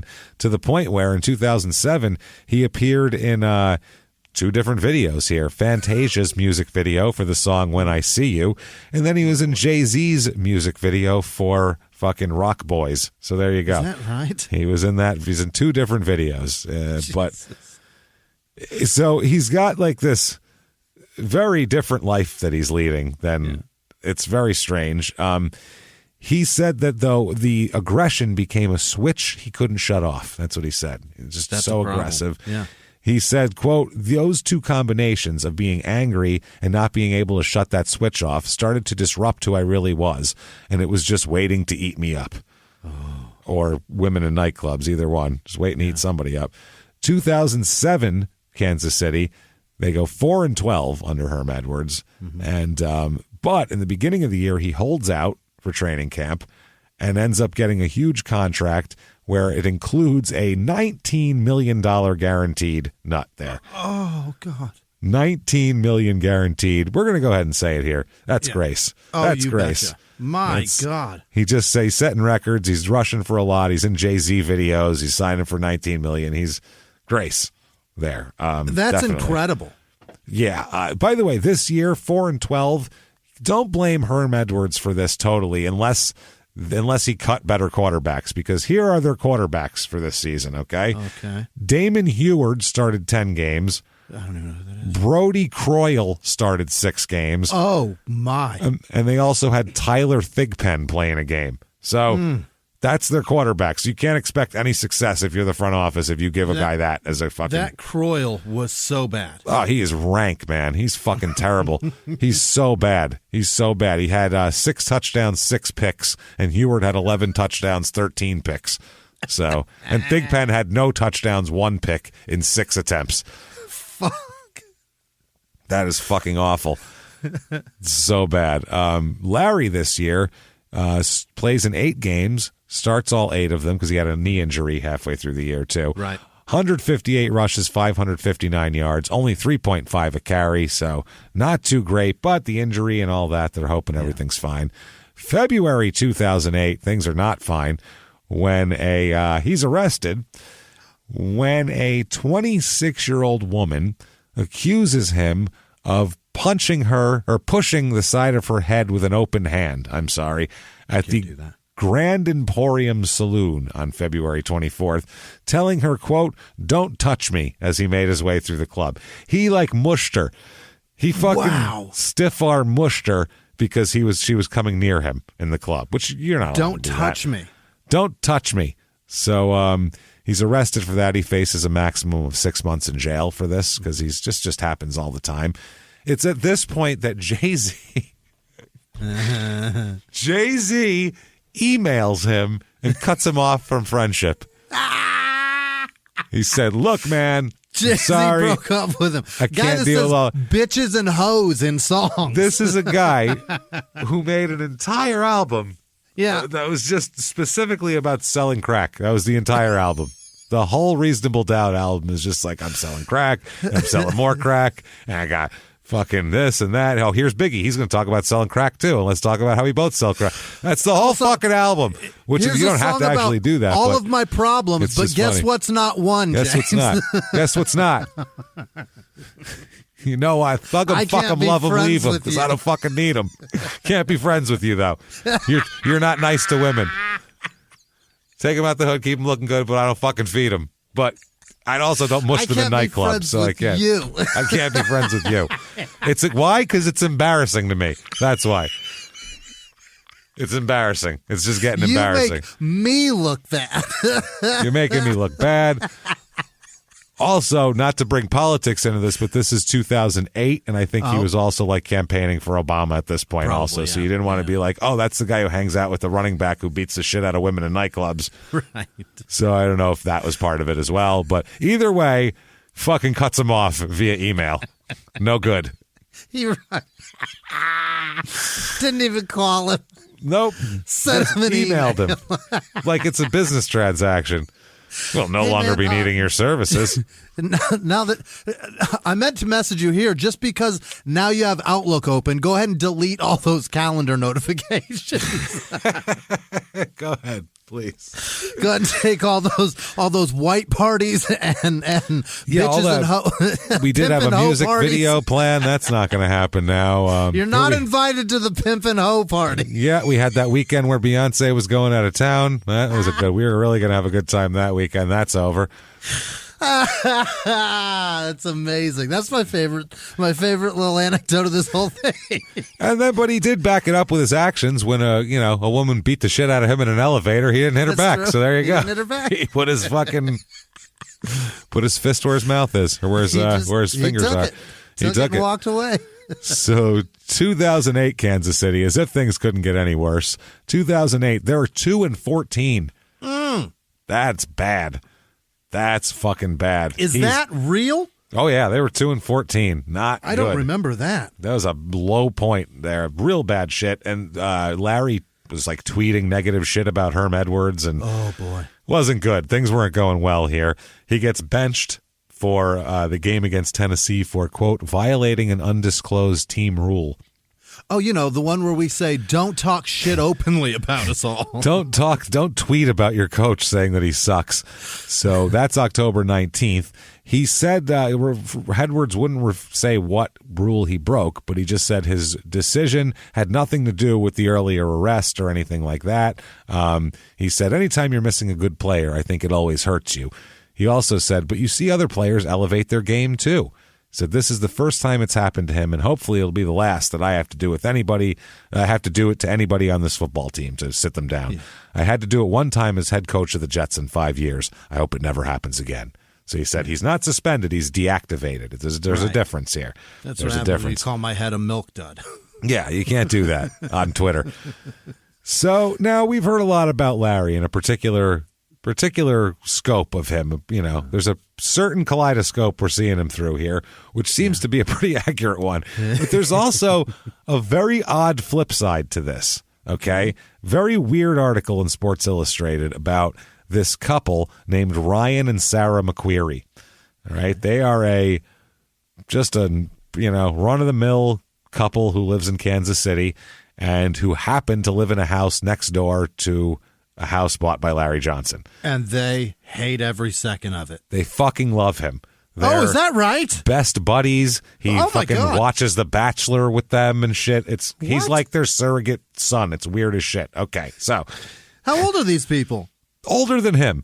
Not much, but older than him. Not in their mid-20s, put it that way. They have like young kids and a house and all that. And so she said the first time they were there, they saw him outside, and they were like, at one day, and they're like, well, you should come, a new neighbor, you should come for dinner. And so he was like, all right. And they were like, okay, so come this night. He was like, okay. So he showed up. She said his dad her husband was out barbecuing, and so he's just sitting in the living room. And she said like he wouldn't say two fucking words, just sat there silent, like he's talking to the media. She said, how do you like Kansas City? And he said, it's fine. Yeah. She said, how's it going with the Chiefs? And you like it? And he said, okay. She's like, this is the greatest conversation ever. I love him. She goes, do you have a girlfriend? And he goes, nope. I'm not allowed. And she's like, honey, let's just go rare. Fuck medium rare. Just rare. Just pull them off, I think it's time to eat. Let's get him the fuck out of here. Yeah, they said that even when the husband came back, they were all eating dinner, drinking wine. They're trying to start conversation, and he's just stone-faced, drinking his wine, eating his dinner, nodding along, but not saying shit. Like, can't read him. He's like wallpaper. Just there's no way to read the fucking guy. So they said that, they ended up drinking like 2 bottles of wine just to try to loosen up, and maybe we put some wine in him, he'll loosen up a little bit, like they're trying to fuck him or something. And they didn't happen. And they said he just was like, all right, thanks for dinner, I'm gonna leave now. And as he left, they were just like, well, it's if you ever need anything, door's always open for you. You're always welcome in our home. Anything you need, you're blah blah blah. Thanks. And he left. So then 2 weeks later, they were out shopping, and they came home and heard thumping in the basement. Uh-oh. So they thought there was an intruder in the house. They put all their shit down. Some shit, yeah. Something that's going to cause them to grab a baseball bat and start descending the basement steps now. So that's what they do. They, head on down there, and they said, oh, shit, it's getting louder and louder. They get over. They look in a corner, and there's Larry Johnson jogging on their treadmill, waving. Hey, guys. Said, big smile on his face. How you doing? Good. Nice to see you. Just he's in his full workout clothes. Yeah. Just good sweat going. Just on the treadmill, running his ass off. Hi, everybody. Oh, yeah, he's been working out. He just came over to work out. They're like, been here since you left. Hey, Larry, how's it going? Good to see you guys. Yeah. Thumbs up, and he keeps running. They're dinner. Like, well, that was weird. Just like they were, I guess we're all best pals now. Yeah. And they ended up being very good friends. He would fucking hang out with them. They have a 2-year-old daughter. And by the way, they have, the couple has a big framed Chiefs jersey with Larry Johnson saying to the best neighbor ever, Larry Johnson. And it was the uniform, the jersey that he scored his first NFL touchdown in. He gave to his neighbors. What a gift. And signed it with fucking best neighbor ever. And he gave it to him after his rookie season. That's amazing. He said that they said getting him to open up is hard, but over time, if you're consistent, he's like a stray cat. Like if you're consistent over time. Yeah, you gotta overlook some B&E from time to time. Yeah, I mean, you gotta look at B&E. You don't want to let your wife piss him off because he will mush her. He will mush her face and throw her to the ground. So you got to do that. But if you're real nice to him and you just overlook some B&Es, you let him exercise when he wants to. He's really not a bad guy. Honestly, I half expected you to say he was like hammering nails to hang a fucking TV for them, and he was about to sit down and watch TV in the basement. It's much more comfortable because he's sweating and smiling as he runs on their treadmill. He put his workout shit on and was like, well, I'll go next door to my neighbors and use their treadmill. I could either buy a treadmill or while I was over for dinner, they had one. Or I could go to the state-of-the-art facility that the Chiefs have for us that I could use any piece of equipment I want. Multi-million-dollar facility. I could go there. My neighbors had a pretty sweet treadmill down there when they gave me a tour of the house. Got a fucking cross-country down there. I think I'm doing that. I think it's a lot easier here. So they said he comes over like Kramer, though. He just pops in unannounced and just like fucking, hi, guys, opens the door. And they're like, hey, Larry. Like, he's Kramer. That's who he is. He's their Kramer. So when I was a kid, Dan Marley lived down the street from us. Not Dan Marley. What am I doing? It was Cedric Sabalos that lived those down are the very street different people. Yeah, I don't know where the fuck Dan Marley lived. Doesn't matter. Not there. Cedric Sabalos lived down the street from us, and thinking about it now, had I come home and said sitting at my table eating leftovers, I would have been over, but I'm a child. You're a child. As adults, I'd have you're been like, over the moon about it. This motherfucker broke in our house. That's what you think as an adult. B&E would be the last thing on my mind. I'd be like, what around the house can I have him write on? Awesome. I'd hope he'd break in just so I can hang out with him. I don't care. Neat. It's fascinating what we would overlook. Oh, as children, yeah, you don't know. It's fucking weird. He still just comes in like Kramer. Hey guys, just pops in. Oh, that's Larry. And that is a fascinating neighborhood too, because there is a street. It is 26th Street. East of 26th Street, houses are $88,000. West of 26th Street, $2.4 million. Yeah. That's a very. There's a definite divide. Very definite. Blue collar, unbelievably rich people. House is built in 1972. House is built in 1989. That's the difference of those. And state of the art, state of the art, not the fucking Weekend at Bernie's 1989. They're amazing. Not the beige raised ranch from the fucking 72 in Phoenix. There's not a shingle to be found up there. God, I hate that fucking place with all of my fucking passion. It's the worst, man. I hate it so much. Fascinating. Like, if you live at, 2601, you look right across the street, and you're like, oh, I could have it all. I could have had it all, man. Those people are living it. It's a fact, too. It is right there. It butts right up to it. It's fucking unbelievable. Weird. So, They also said he's very generous. Uh-huh. One time, a kid showed up at his door to raise money for a youth program. And they were like, oh, my God, they recognized who he was. So he gave him $5,000 for their program. He was like, all right, you check for $5,000. There you go, like little those motherfucker. Kids that have walk fun. Around selling candy bars? I guess. I don't know what the fuck it was for, but he said that he did it. And his brother said when he went to the Pro Bowl, his brother went with him, and he said that he was like walking around like a little kid, all awestruck by all the all-star, all the all-star players, all the Pro Bowlers. And he said his brother actually told him, like, you realize that you play in the NFL too.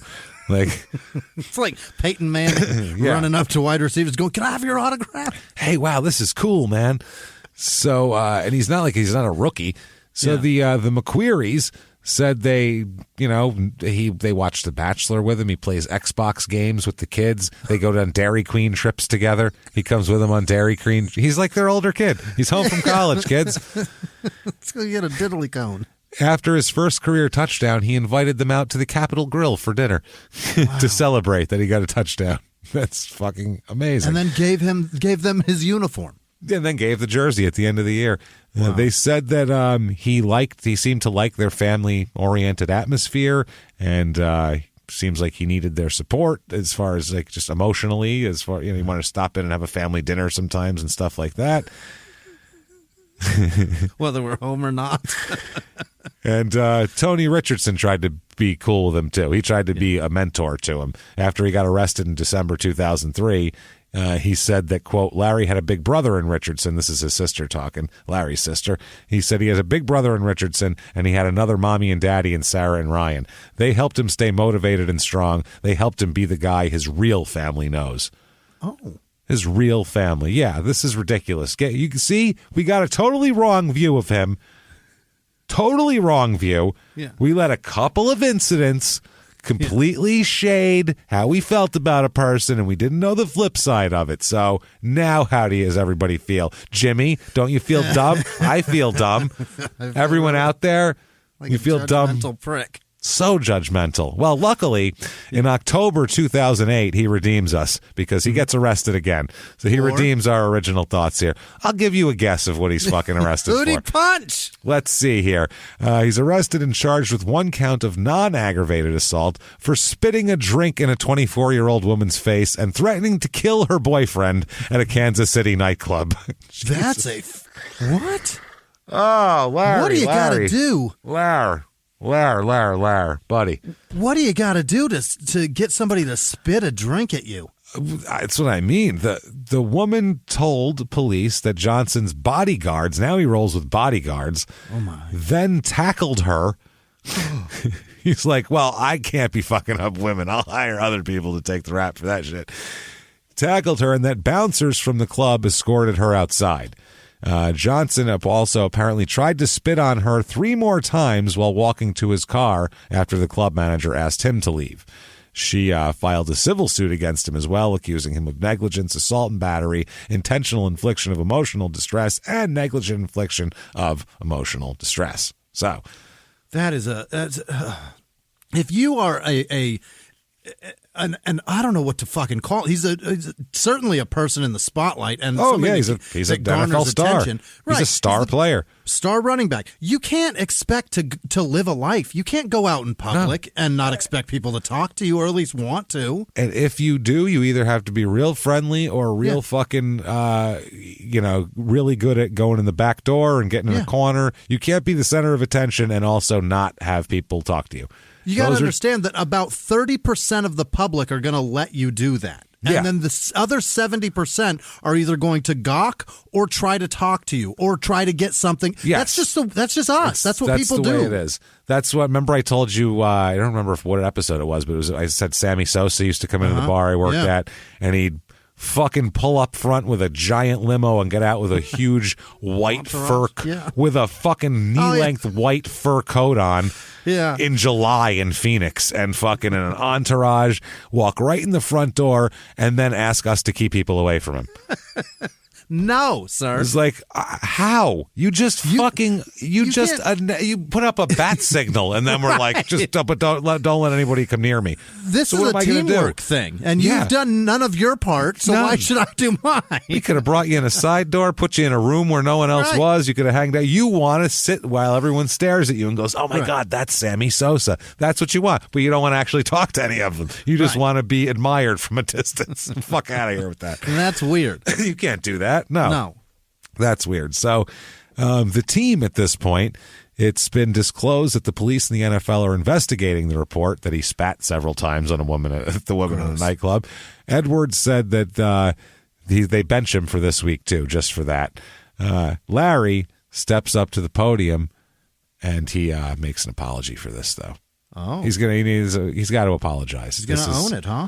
He's got it. Well, I think the team has told him, you need to fucking fix this shit. Get out there and say something. Spit on a woman. So they said a nervous-looking Larry Johnson came up there, and he said, quote, I want to start off by saying I apologize to the Hunt family. That's who owns the Chiefs. My family, first and foremost, the fans, teammates, coaches, and players. What about the girl you spit in her fucking face, man? No. I don't think so. We're not going to include her. No, there's an equipment guy that I feel like I've wronged more than that, so I'm going to talk to Let's do it in their own.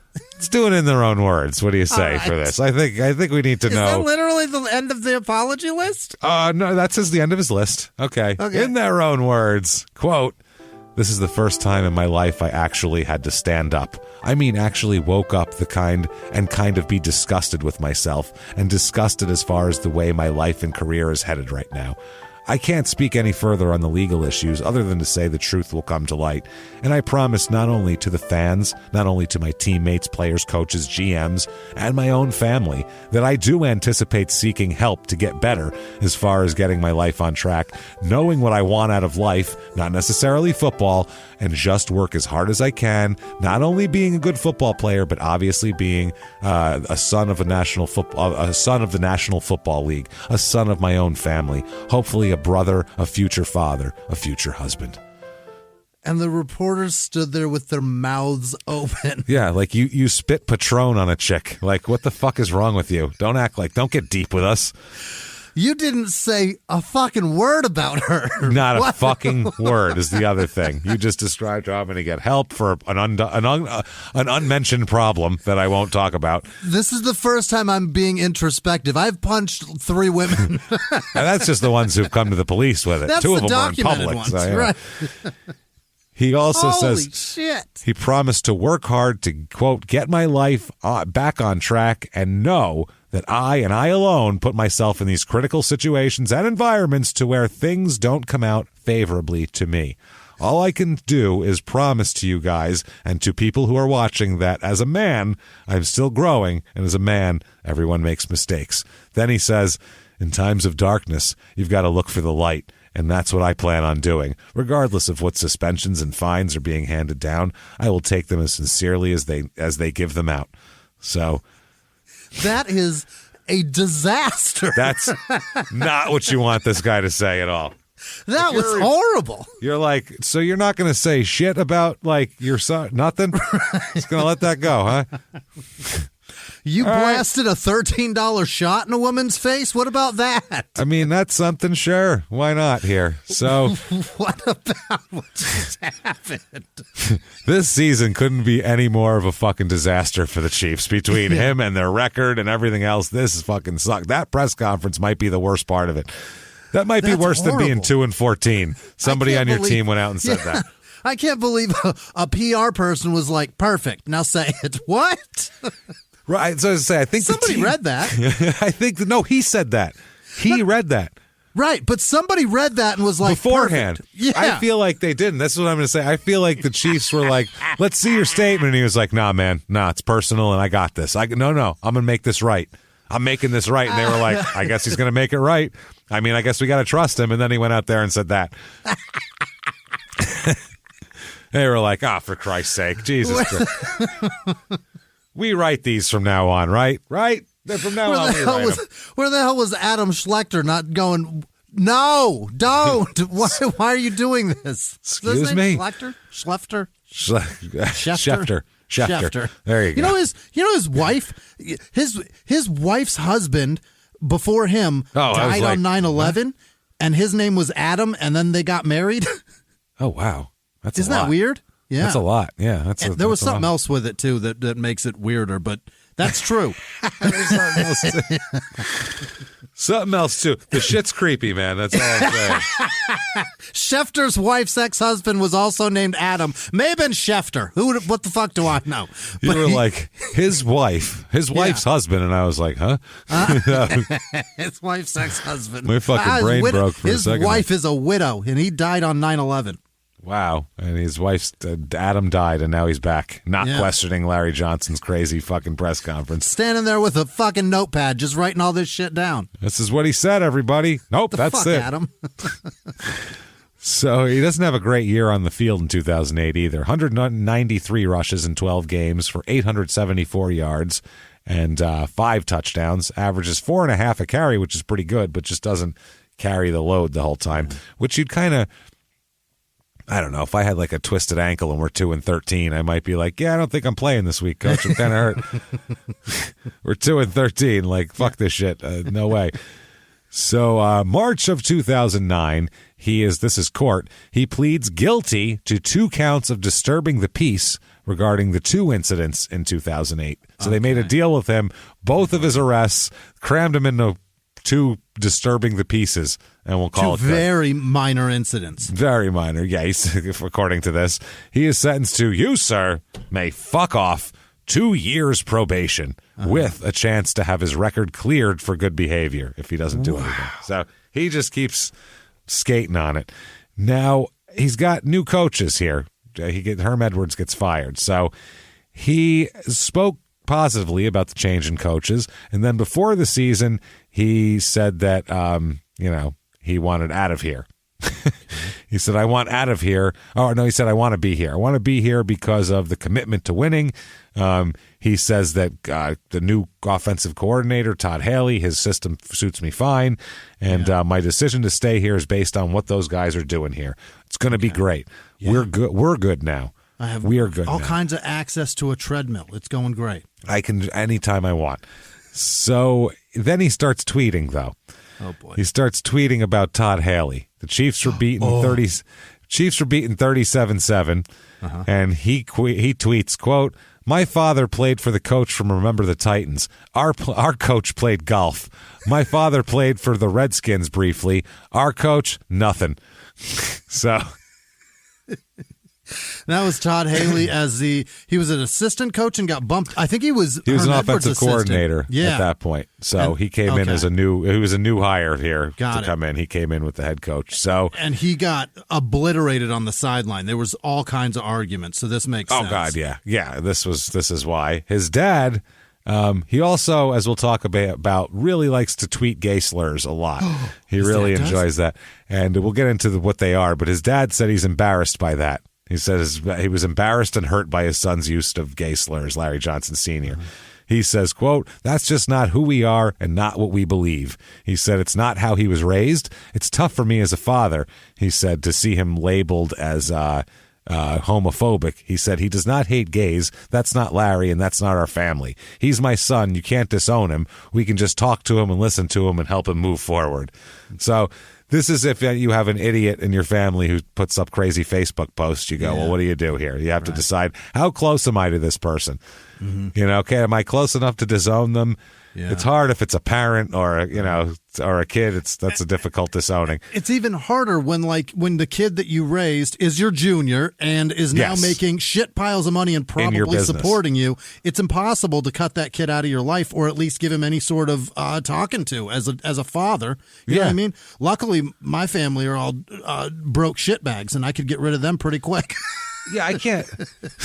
I couldn't embarrass my family. There's no way, because they'd be like, well, there's no standing to knock down a peg. What are you embarrassing? No one cares about any of you. There's no lineage. There's nothing to embarrass. Yeah, it's impossible to embarrass trash. We can't embarrass each other. That's why. Thankfully, my family does not pay my bills, and I need them for zero. That's the other thing. Yeah. If you're in my family and I talk to you, it's because I like you. I don't need you. And you should be thankful. Yes. That's what I'm saying. So now he apologizes as well. Larry's got his own apology. Here we go. It's the second one in like 3 months where he's getting up and apologizing again. Jesus Christ, Larry, you fucking jackass. So he says that, quote, "First of all, I want to apologize to the fans of the Kansas City Chiefs and the rest of the NFL, Commissioner Goodell, the Chiefs organization, Coach Todd Haley, his staff, my teammates for words I used yesterday." That's when he was ripping Todd Haley. Quote, "I regret my actions. The words were used by me in frustration, and they were not appropriate. I did not intend to offend anyone, but that's no excuse for what I said. I also want to apologize to all the kids who view athletes as role models. I was not a good role model yesterday, and hopefully I can become a better role model. We all make mistakes, and the challenge is to learn from them. I will do my best to learn from this one as I move forward toward becoming a better person, teammate, and member of the Kansas City Chiefs team and community."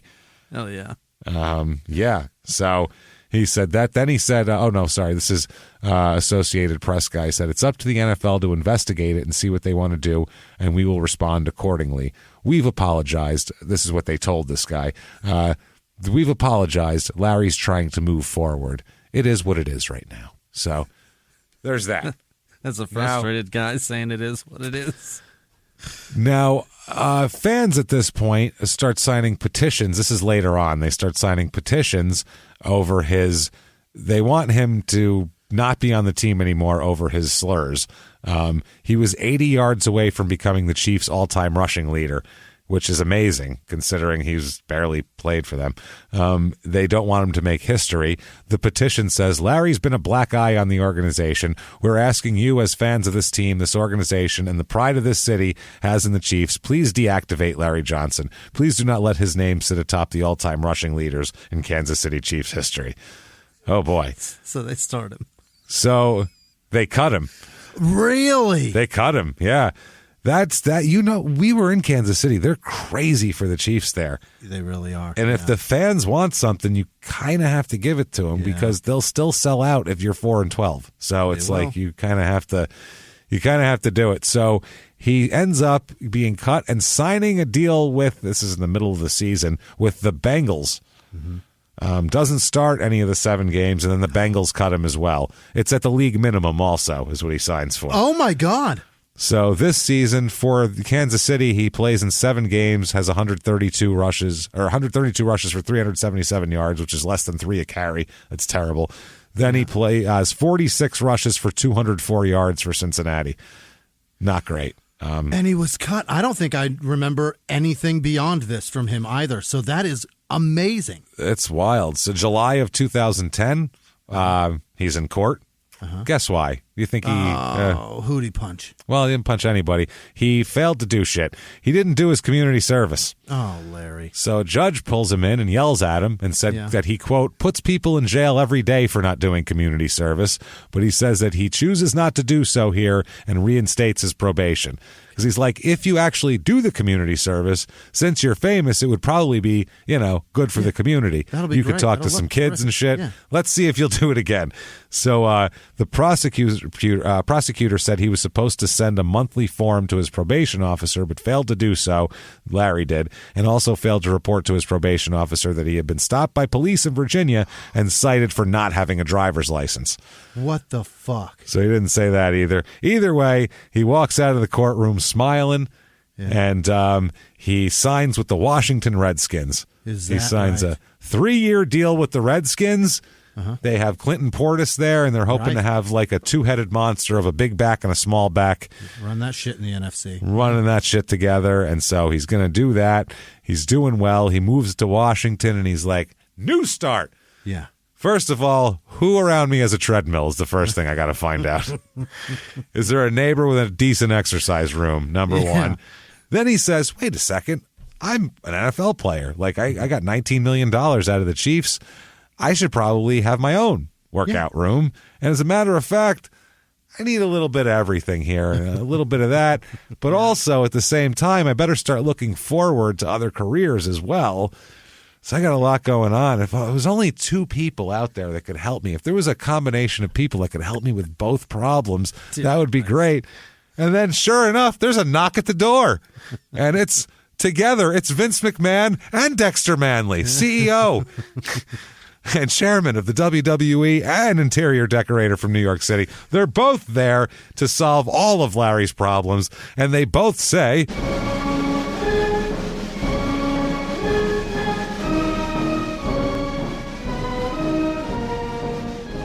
How is it that you've come to arrive here? You beautiful bastard, you. Look at you. So let's, Vince, just calm, okay? Just don't mind him. Jesus Christ, Vince. How is it you've come to arrive here? Please, seriously, tell me. You're a fucking mess. You're spitting alcohol at women in public? No, I'm sorry. Gross. Embarrassing you, sir, are the definition of white trash. I'm sorry. I don't care how big you broke into a neighbor's house and used their treadmill. Did you leave like a big shit log in their toilet as well? You're white trash. You're white trash. It doesn't matter what he is. He can be white trash. He can be purple trash. He can be any color trash he wants. He's beautiful. Look at him. He's huge. He's aggressive. His brain is permanently scarred and marked and damaged, so he won't know what he's doing. And eventually, he'll die in an Orlando, Florida hotel room like Bob Saget. Like everyone who's ever worked for me will eventually do. Okay, Vince. Yeah, so anyway, trash, and keep him in mind for the future, and we're going to go now. Bye. And poof, in a stack of feathers and 1099s floating through the air, they're gone. And blood-stained hotel checks. Blood-stained hotel checks. And Larry's just sitting there going, was that... how much brain damage do I have? Because that... Yeah. I don't know if that shit was real or not. That helmet in Cincinnati is actually an NFL player's brain. That's what those call it. That's what that is. That's what that represents. Oh, God. That's amazing. So They had all of these guys on. They had Clinton Portis. They had Willie Parker from the Steelers there that year. They had him. All of these like running backs that were good for a few years a while back. They put them all together and hope one of them would be lightning in a bottle. Basically, that's Which that's one of the these thing. Aging wonders will be the trick we need. Which one of these broken down guys who's 27 is going to be the one that'll help us? Yeah. So Johnson said it was a ragtag team. He said it was like the Bad News Bears meets the Little Giants. There was too much going on for anyone to know anything. So what? He said that we were playing Ed O'Neill's team. Is that what he meant? That's what he meant. Yeah. He said that Shanahan was a fucking mess in his coaching. He wanted to get rid of the famous running backs because he said, Shanahan likes those no-name running backs. He wants to find some guy from the 7th round and fucking play him so he looks like a genius. Yeah. That's his whole fucking game. He's like, has nothing to do with who's good. He was talking all the shit about Shanahan. The Redskins go 6-10 that year. Yeah, Shanahan never did much. It was not Shanahan in Denver, which is good for him, man. He made a fucking killing. God, yeah. He better kiss John Elway's balls every day for the rest of his life. He went and got tens of millions guaranteed. Yeah, because of Shannon Sharp and John Elway. And Terrell Davis. Yeah. Fuck, man. It's so true, too. Shanahan is fucking cross-eyed looking son of a bitch. To this day, he hasn't had success. No.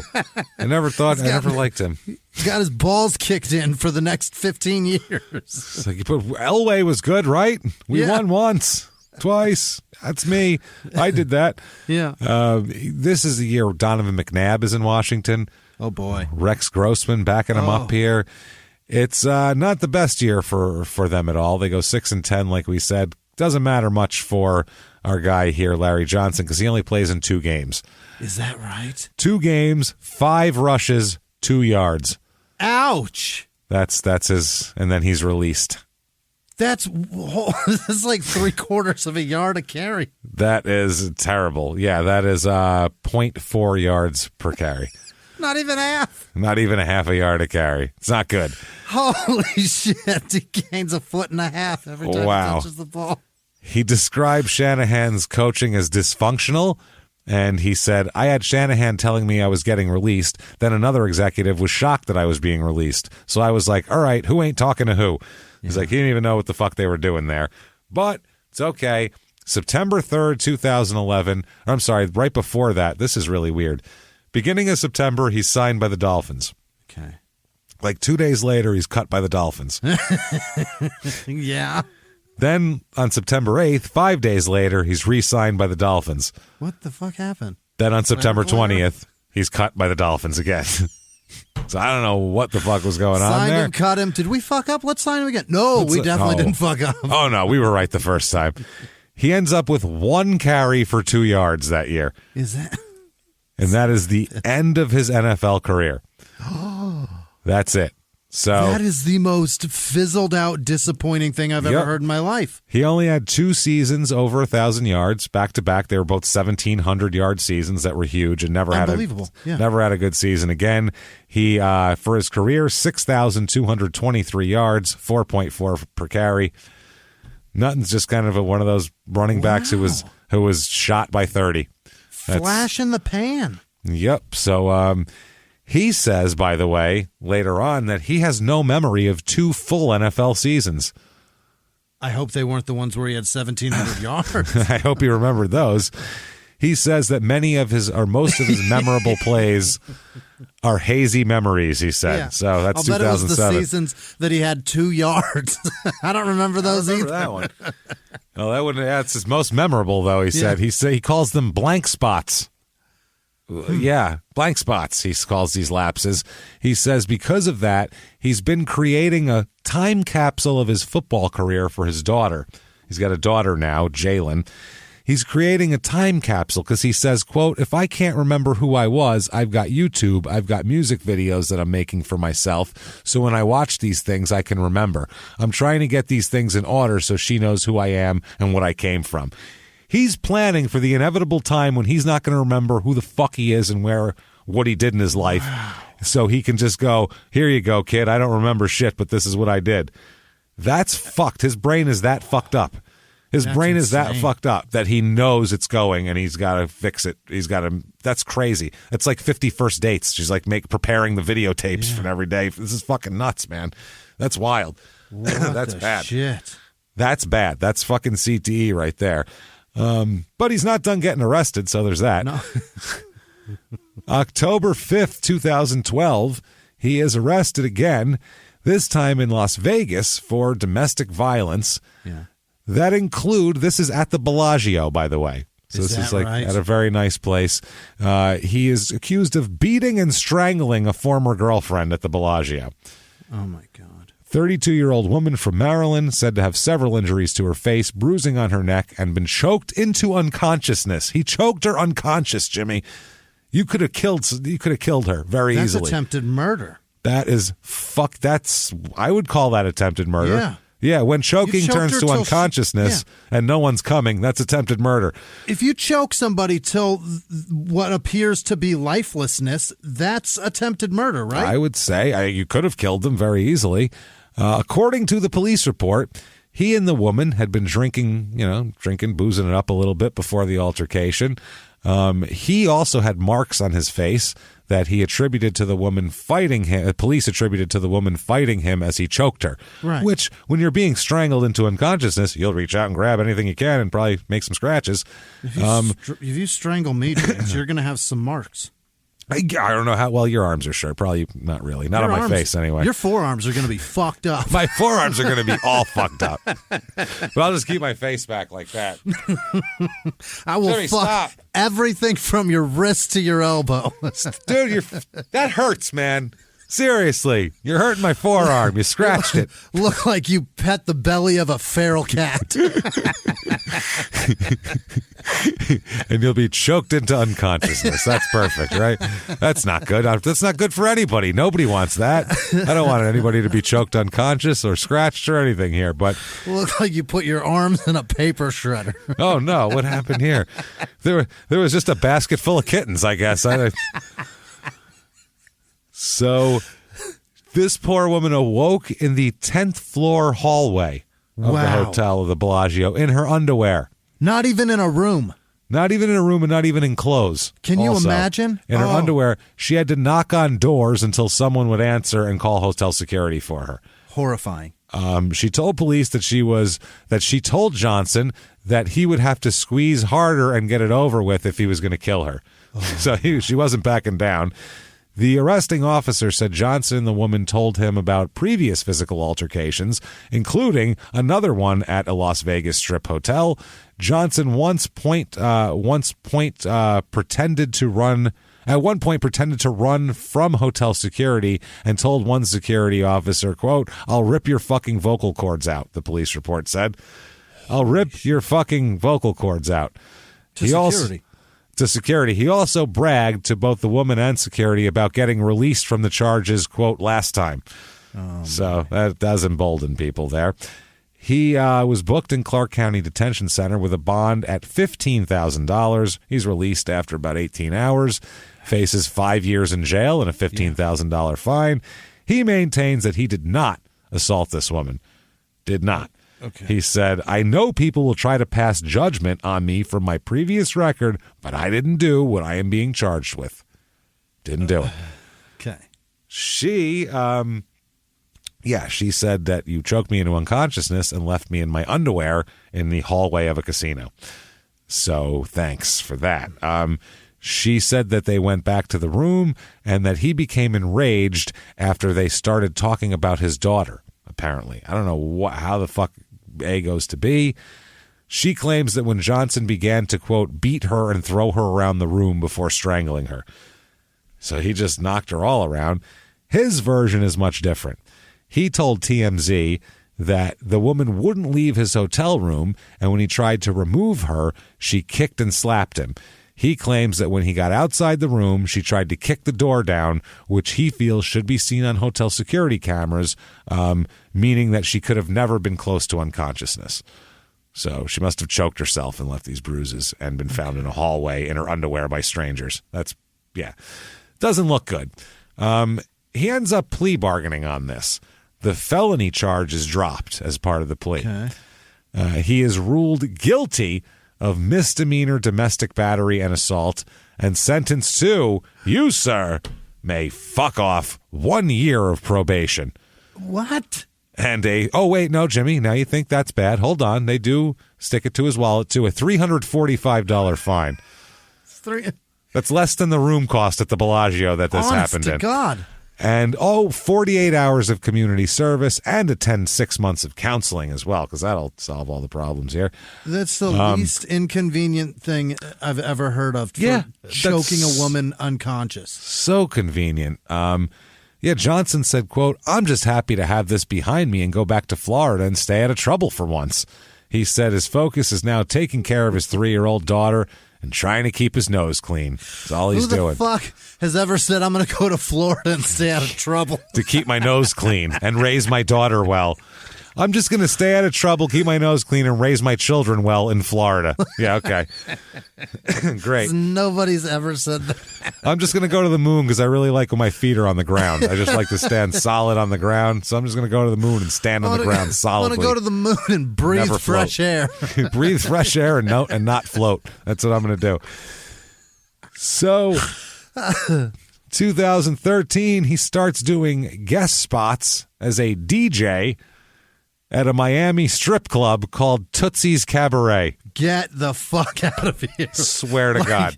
Not like mixing. He's saying like coming down table side. Coming Raven. down to the stage right now, we have, give me a good stripper name, Jimmy. Raven. Raven, yeah. Fellas, look at that. I'm going to be a cheese stick. Yeah, look at that. Mercedes up next for your lap dancing pleasure. Oh, it's going to be That's good. what he's doing? Gentlemen, yeah, he's doing that. He's DJing. They said that he enjoys commandeering the booth from time to time, that he spins a pretty good set, too. He does put the music on as well. You may know this place because it's the same strip club Aaron Hernandez hung out at the night he allegedly shot one of his friends, Alex Bradley, according to the Boston Globe. Yes, he lives a few miles from here, does Larry Johnson, so he just comes in and pops in, and they said nobody minds. No, who knows? Maybe, probably not. That was earlier. So, he said he's been drifting around, searching for a new identity. He found one. I guess he was doing something with, he financed some sort of makeup thing at one point that didn't work out. Turned out to be like shitty quality stuff. He said he thought about getting like a 9-to-5. What? Maybe. He researched how to join the military at one point. Stop it. Come on, Lar. He did? Said, yeah, he researched all that. He said, though, it was just easier to go to the strip clubs down the street. There's titties and tequila. It's really a good place. Okay. Tootsie's Titties and Tequila. I can't really go wrong here. I'm going. He says that in trying to drown his sorrows and possibly make new friends, he'll sometimes drop as much as $50,000 in a night. Which, to a guy with no income, not smart. Not good. Eats Not good up his all. savings. Late in the late 2010s, he said that he does, he made all that money back in the day, but he says right now he has just enough money for his daughter's college and for him to get by, and that's about it. Oh my God, what? Yeah, he's got like a stipend, one of those annuity type deals, and he put some aside for his daughter's college, and that's all he's got left. He pissed it all away. How? Bentleys and driving and $50,000 a night. You can drive a Bentley because a Bentley will stay worth money. So as long as you're buying it, or if you lease it, it's a write-off. But if you can't drop $50,000 at the strip club. There's no way to write that off, and there's no way to recoup any. There's no value to that. That's just fucking throwing money in a toilet bowl and flushing it. Bentleys are like for that. $150,000, $200,000 and up. That's insane. And if you put miles on them, you're depreciating the vehicle. Yeah, you're fucking it up at that point. But hopefully you wouldn't do that. That would be terrible. So, if this is his daily driver, though, who knows? Yeah, that's true. He might be taking it, probably just driving to the strip club and back. Yeah, and now it's in Florida weather now, so it's holding together probably okay. But yeah, it used to be in Kansas City, James. Who fucking knows? Bad streets. You have bad fucking roads in Missouri too. Yeah, bumpy. Salt. There's fucking snow. Absolutely, you're gonna ruin that vehicle. fucking destroy it. But he's got it, and maybe not now. I don't know. Yeah. He says that he sometimes he'll begin evenings with the intention of starting trouble, and sometimes he can feel himself losing control. And he says that he feels like it's impossible to stop and everything else. One friend said he turned into the Incredible Hulk. Basically, he said, quote, "You could see the mood swings, and they were drastic. He could be super happy one moment, and just an hour later, he'd be ready to blow up. And you're like, what just went wrong?" Yeah. So that's how he is. He just snaps around. Like, it's almost like he's got brain damage or something. Almost like his brain can't. Frontal lobe. Yeah. Where it's almost like the center of his impulse control is a little damaged. You know what I mean? The decision-making area. Yeah. So October 7th, 2019, he is arrested again. Yes, he is at the Delano Hotel in Miami Beach. God. And he and another man, Drew Johnson, no relation, got into a fight that left them both with cuts and some blood. Drew Johnson alleged that Larry Johnson punched him in the face after they bumped into each other. Oh. So he's one of those guys. He bumped into him. He then also said that Larry broke a bottle and swung it at him. He tried to cut him with a broken bottle, dude. That's I'm terrifying. Shocked. That is wow. That's a desperate man. And then once he knocked him down, Larry then struck Drew allegedly here several times while he was on the floor. Larry, on the other hand, said that Drew Johnson took drinks from his table and pushed him onto the table when his back was turned. That seems to be something people do. That seems to be normal. Oh, by the way, Drew Johnson is 5'8", 150 pounds. He certainly did all that. He definitely stole and then shoved a monster. Shoved a giant ex-NFL player and was like, fuck I will you, have man. These drinks. And then he's like, I'll outrun him because, yeah, I can do that because it's not like he was a running back or anything. Larry Johnson needed a broken beer bottle against a guy that's 5'8", 150? I think it was a liquor bottle. Wasn't even a beer God. bottle. I think it was a liquor bottle. So thicker glass, sharper edges. Better handle. Yeah. As well. You got that fucking, that's more the thinner handle. He said that now Larry's charged with aggravated battery, booked into the Miami-Dade County Jail, bond of $7,500. Drew Johnson required several stitches to close some wounds caused by the broken bottle on his arms. Then Drew Johnson said, he wailed on me for a good 2 minutes before security came over. Probably not. That's one of those things where it's going to seem like 2 minutes, even if it's 10 seconds. Yeah. A giant man fucking pounding on you. It was probably 20 seconds. Yeah. He said, I couldn't get back on my feet, so it wasn't even a fight. He just wailed on me and used a tall, broken vodka glass that he knocked over when I fell down to attack me. Wow. Holy shit. He said, I was able to cover my face, but I'm covered in cuts on the side of my neck. He cut the back of my hand, and I had to get 7 stitches for the gash on my arm. He said he's never met Larry Johnson before that incident, and he had no idea why this guy would attack him. Unbelievable. He was looking, he must have been looking for somebody. Now, there's a lawsuit that he files as well, Drew Johnson. He's a club promoter who says he was just minding his own business in the VIP section of the club there when he was attacked by a heavily intoxicated Larry Johnson. Broke a bottle, began using it as a weapon, cutting him with the intent of causing serious bodily injury. All that shit. Drew points out, Larry says that no, he was coming at me just as much. And Drew points out that he's 5'8", 150, and Larry is 6'2", 230, and explains he couldn't have provoked a fight because, quote, no one in their right mind would pick a fight or get into an altercation with Larry Johnson. Right. You wouldn't, would you? No. No. If Larry Johnson kicked your ass, I would never think that Jimmie must have fucking challenged him to a fight. He must have challenged him to a fight, and then Larry kicked his ass. I would never think that. I go, oh, God, wow. Poor Jimmie tried to run, and he got grabbed from behind, dragged back to where he was with fingernail marks on the fucking ground, and then beaten severely. That's what it would really, I would know that that's the real I would way it claw was. the shit out of that concrete trying to get away. Yeah, just smoke coming off your fingers. I could see it. He's only demanded about $15,000. It's for some medical shit, for some physical scarring that he'd like to get plastic surgery on, stuff like that. So it doesn't seem all that exorbitant. It seems like justified. I don't know. That's just my opinion. That's a fascinating choice, though. Larry says a totally different story. Okay. Of course. Larry says that he sat with a group at a crowded table, and a man he just met was being loud. And Larry said that he asked for the man to shut up. He basically told him, shut the fuck up, is what he told him. So he said a second later, they both stood. He says at this point, though, is when he experienced one of his blank spots. Oh, the part where you hit a man. Where you can't remember that? Wailed a man and sliced him with a broken vodka bottle. This is crazy. Then he says, when I came to, he was already on the ground, like leaned over, and I'm kind of like, damn, I must have did that. Oh, what the fuck?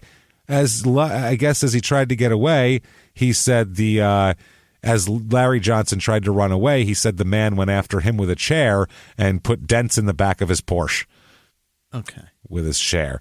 He said he would, so this is blank spots? You can't have, you can't do that. No, that's... And you've just made yourself a not incredible witness. I don't know. You just can't be trusted to go out on your own anymore. You have blank spots. And no matter what you say right now, none of it matters because you have to take everybody else's word now. You can't even take your own statement as defense. You don't even know.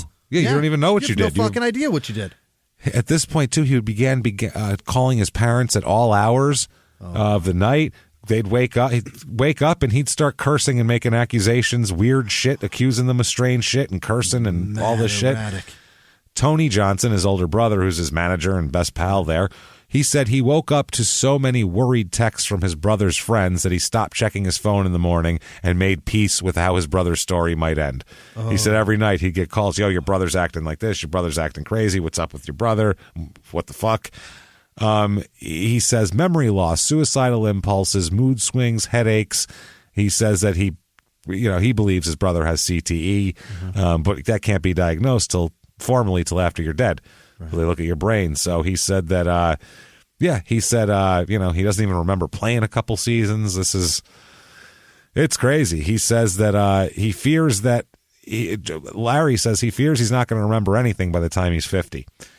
And he also thinks so close. That's real close. He also says that he thinks of what happened to Aaron Hernandez. He said, quote, I could be Aaron Hernandez. He said that could happen to me.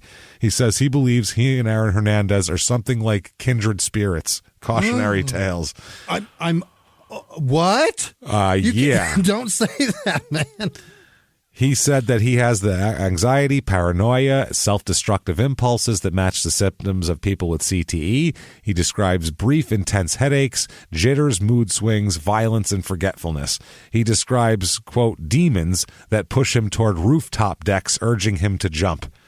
His brain is fucked. He said, quote, one is telling you to do it, one is telling you you don't. One is telling you it would be fun. That's a bad voice. Don't listen to that. He is a fucking disaster. I mean, you got to worry about everybody that's around this goddamn guy. I mean, it's fucking frightening. It sure is. Anyone in his path, it's like, it's scary. This is fucking scary. Even him, he doesn't even know what's going on inside his brain. You got to feel bad for these people, Jimmy. Feel really bad, but not nearly as bad as I feel for. I feel bad for you. There's so many to choose from. Larry Johnson, experienced healthcare professional in the United States, went to Bellevue University. Larry Johnson, director preclinical research at Ethicon Inc. for Johnson & Johnson. I don't know if that's. I wonder if he's one of them. I wonder if he's one of the Johnsons in Somerville, New Jersey. Larry Johnson, editor and publisher at the Cobb County Courier in Mableton, Georgia. Larry Johnson, heating and air conditioning specialist in Covington, Kentucky. God damn it. Larry Johnson, executive director at Life Builders in Detroit, Michigan. Larry Johnson, poor guy, real estate agent, Dallas, Texas. That's always bad for real estate agents. And finally, and most of all, because this is the most, because it's so confused, Larry Johnson, grandmama himself. Former NBA player and guy who's so many people are like, how many times every time he'd get arrested, people are like, Grandmama got arrested? And you're like, no, the other one, the football guy. Oh, okay. Unbelievable. So this poor guy, how many times he's probably been called and asked about an incident that he didn't do, that this other guy did? What are you doing at the strip club, Larry? Man, it's rough. It's some Eddie Johnson type bullshit. So he has more problems as well. He says the only reason he hasn't fully acted on his violent tendencies toward himself and others is because of his daughter. He says that his daughter keeps him grounded. He says, quote, "She's like a good distraction I have. She sees something in me that most people never see." Yeah. So he said that very, very well. Yeah, he said that while he was working on his capsule for his daughter, he said that he was aware he was about to destroy himself and that he couldn't delay it, that he could delay it but not avoid it. He says that he wasn't contemplating suicide, that he was preparing to go away to stay. Mm-hmm. So he's planning to just leave everybody and go sit in a cave somewhere. During an interview with the Washington Post, he points out a few years ago there was a time when he punched a hole through the drywall, and his daughter was there, and he said he sent her upstairs before punching the hole in the drywall. He was enraged, but he was like, go upstairs, and then he did it because he wanted to do it in front of her. What? He said that's the best way he can do sometimes to shield her from it. He said, "Did you think it was something that you did?" I guess he asked the girl, and he had to explain that things aren't your fault. Daddy gets angry, and Daddy's got brain problems. Here's the thing, though. In those moments when a therapist tells you to take a second, you know what I mean? It'll calm you down and diffuse the situation. Realizing and recognizing the urgency with which he doesn't want his daughter to see what's about to happen. He has the wherewithal to stop her, send her out of the room, and then he goes back to being rageful. That's horrifying. It's terrifying. He said, quote, "A bittersweet thing. I'm going to be free of everything that's holding me down. The same way Aaron Hernandez thought, I'm going to be gone from this world, but I'm still going to be able to take care of my child because that's all I care about." So that's him thinking, I'm going to be free if I just take off from here and don't have to worry about. No, man. No, you need help, bro. And I don't even know what could help you with CTE. Every environment you put yourself in is going to do this to you if you don't fix it, Lair. It's bad. There's an article in the Washington Post that says, quote, "A few weekends ago, friends invited Johnson to join them at a bar, have a few drinks, meet a woman he might like. He agreed, and he was drawn to her. They talked, and so did the friends, a little too much maybe, and after a while, Johnson could feel the shadow falling. The Hulk was coming, so at one point he excused himself without explanation and just left. Distrustful of his own mind, Johnson now says that he wasn't just annoyed by his chatty friends. He noticed himself staring at one of them, feeling a growing urge to punch him. These are his friends. Oh, my God. He said almost in a heartbeat, he went from sociable and joyful to deeply angry and potentially violent. Frightening, at least, he said he scared himself there. He said something so easily dismissed, but it's just once I get in that mood, I can't stop it. And he says it comes out of nowhere every time. So he said it's, am I just watching myself deteriorate in fucking real time here? Tony Johnson, his brother, says, "Do I think he's a special breed? Yes. Do I think he might have CTE? I just can't say." So, he's got a lot of problems. He also has a narcissist thing where if he's not if somebody else is the star of the show, he hates them. Absolutely. He fucking does not like that. He doesn't like to feel slighted. Right. Slighted is a big deal for him. When he was the star of the show with his neighbors because he was the fucking star running back and just pops in, they're like, "Oh my God, I can't believe you're here." Now he's at dinner with friends and he's not a star anymore. One guy's talking more than Larry, and Larry fucking hates him. That's a problem, man. Or that guy ordered something that he didn't care for, and it got in his head, and then it went further down because his brain's fucked up, too. You don't even know. Or the two of those things together is a scary combination. He had psychological damage in the first place with some sort of personality defect, and now it's this, too. A friend of his, who was also friends with Junior Seau, said that this woman said she sees a lot of similarities between the behaviors of the two of them, Seau before he killed himself and the way he's acting now. Now, in court, he pleads guilty to battery and is sentenced to, you, sir, may fuck off, 12 months probation for trying to slice somebody with a broken vodka bottle in public. Shocking. I dare you to try that, James. See what you get. See what I get. I haven't had 5 previous arrests for this exact same thing. 60 hours of community service and must submit to substance abuse evaluations and stay away from both the victim and the nightclub. Yeah. He also says that he has been diagnosed with type 1 bipolar disorder. There you go. And he blames that on head injuries. He said that it can't be confirmed, though, because they need to see his brain after he's dead. He said certain things happen in your life that you just can't come back from. And he's talking about the brain injuries here. He moved out of a high-rise in Miami, bought a townhouse in Fort Lauderdale. He got rid of all of his guns. Yeah, which is smart. Took a job with a nonprofit that uses the arts to mentor disadvantaged children. Not bad. Also quit therapy and refuses to take his prescribed medication. That is not good. God damn it, man. Isn't good. And he says it's okay because he's better equipped to manage his impulses himself than with medication. Unless there's a blank spot, and then you're going to wake up standing over someone with a broken bottle in your hand. I do understand the feeling that stuff, man. Some of those medications can really change how you perceive the world, and sometimes it's really scary. And sometimes, listen, you got to make your own decisions. But this guy's going to kill somebody. He's going to fucking kill somebody. Yeah, I would recommend he listen to every doctor that he talks to. Yeah. He said that he wants to be there for his daughter, clean up his image. He said, when I was young, I got into a lustful appetite. Lustful. Okay. A lot of it had to do with with girls and not knowing how to talk to them. It became an obsession that everything I wanted, I lusted after. I wanted all the attention. I wanted all the girls to love me, and I wanted all the money. I was under some spell that if I satisfied myself with worldly pleasures, I was going to be okay. It is a narcissism thing. That's what he said. But now he said now, going through his struggles, he said he's seen God keep pursuing him. Oh, boy. God's pursued him. He said, I was trying to party myself to death, and he just would not give up on me. God, he means not his dad and his brother who moved there and would fly in on the weekends. And yeah he's talking about God now.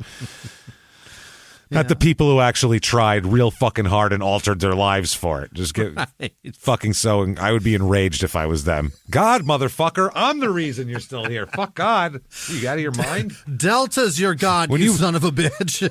Yeah.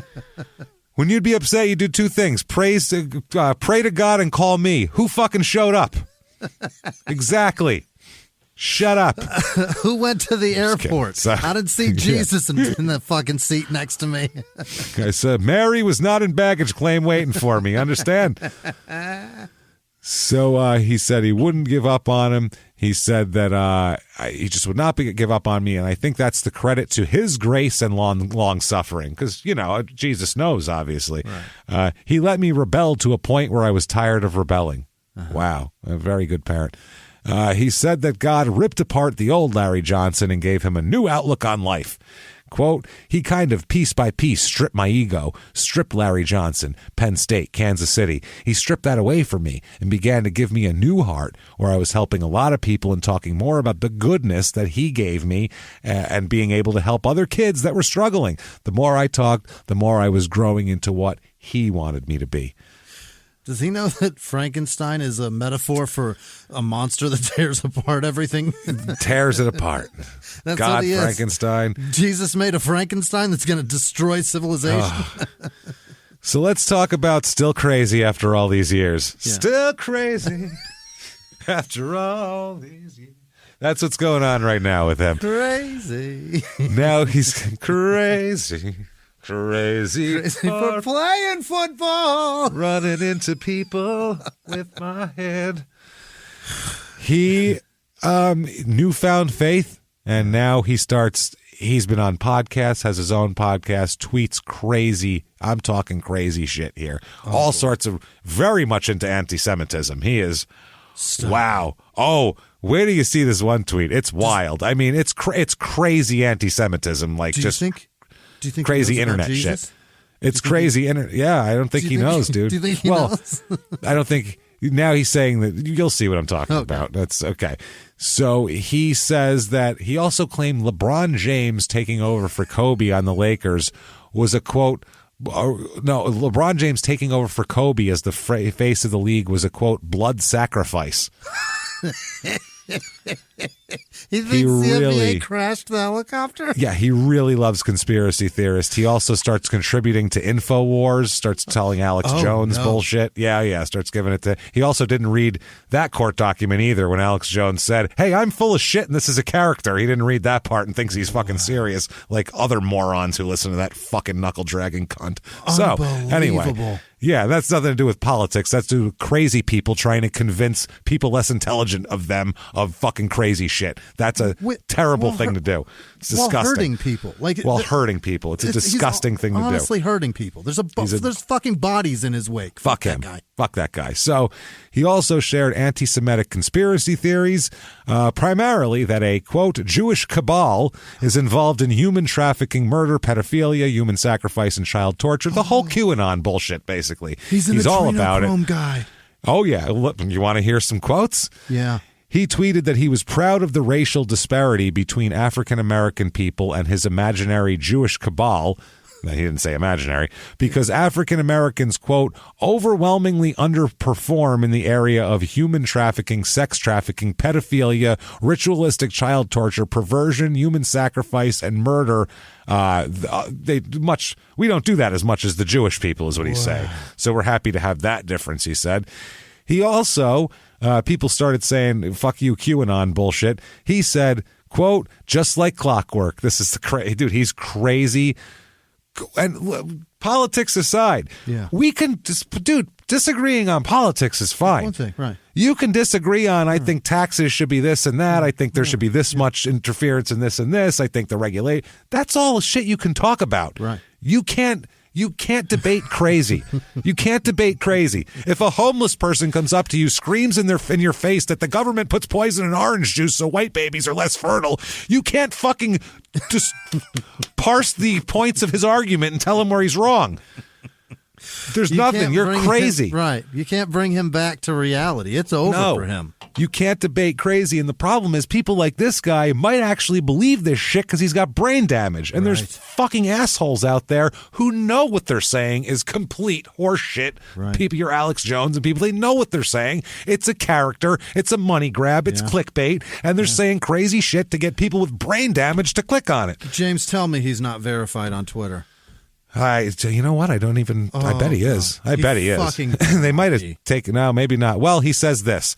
When people began accusing him of being a QAnon follower, he tweeted, quote, just like clockwork, anything involving Hollywood, adrenochrome, Pizzagate, it's a right-wing QAnon conspiracy. That's their way of saying white people crazy. Instead of debating the proof, they label it as a conspiracy and anti-Semitic. It's tired. No, dog. No. It's all been proven. What are you talking about? This is what I mean. When you can, this is the Google search shit. You can do a fucking search. There's a million legitimate places that do fucking fact check.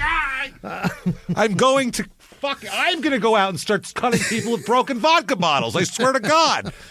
Larry, fucking reality. You literally tweeted that with a device that can fact check all that bullshit you just said.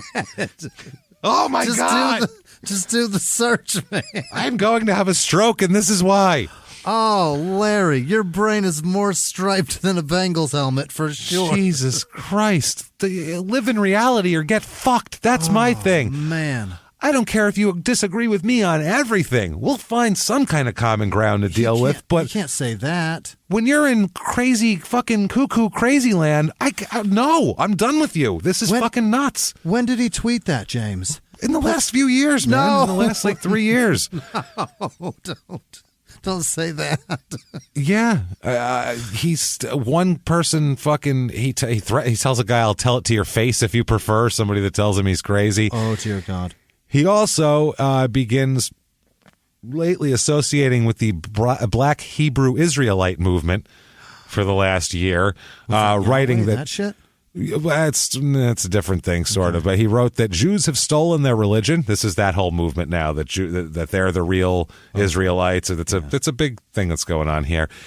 He said that. Now, I don't know shit about that, so I'm not going to. I don't know enough to make a thing on that. I get it's Africa. I understand. Yeah. It says it's. I don't know. He says that he wrote that people discrediting the movement were just, quote, whining about Jewish converts not being the chosen people of God Almighty. Oh, boy. They believe that they are the chosen people of the original Israelites. They follow the belief of the Old Testament, the Torah, whatever you want to say.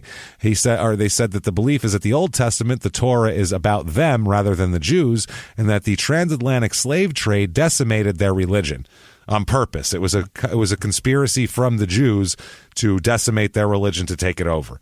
Okay. That's what he said. That's his crazy fucking theory here, or whatever their theory. I have no idea. They believe they're reclaiming their culture and religion that was left behind. Extremist factions here. It's a lot. The movement is. He says that it's there are smaller detachments of a larger non-racist faith, according to the Southern Poverty Law Center, which tracks extremism. So. Yeah.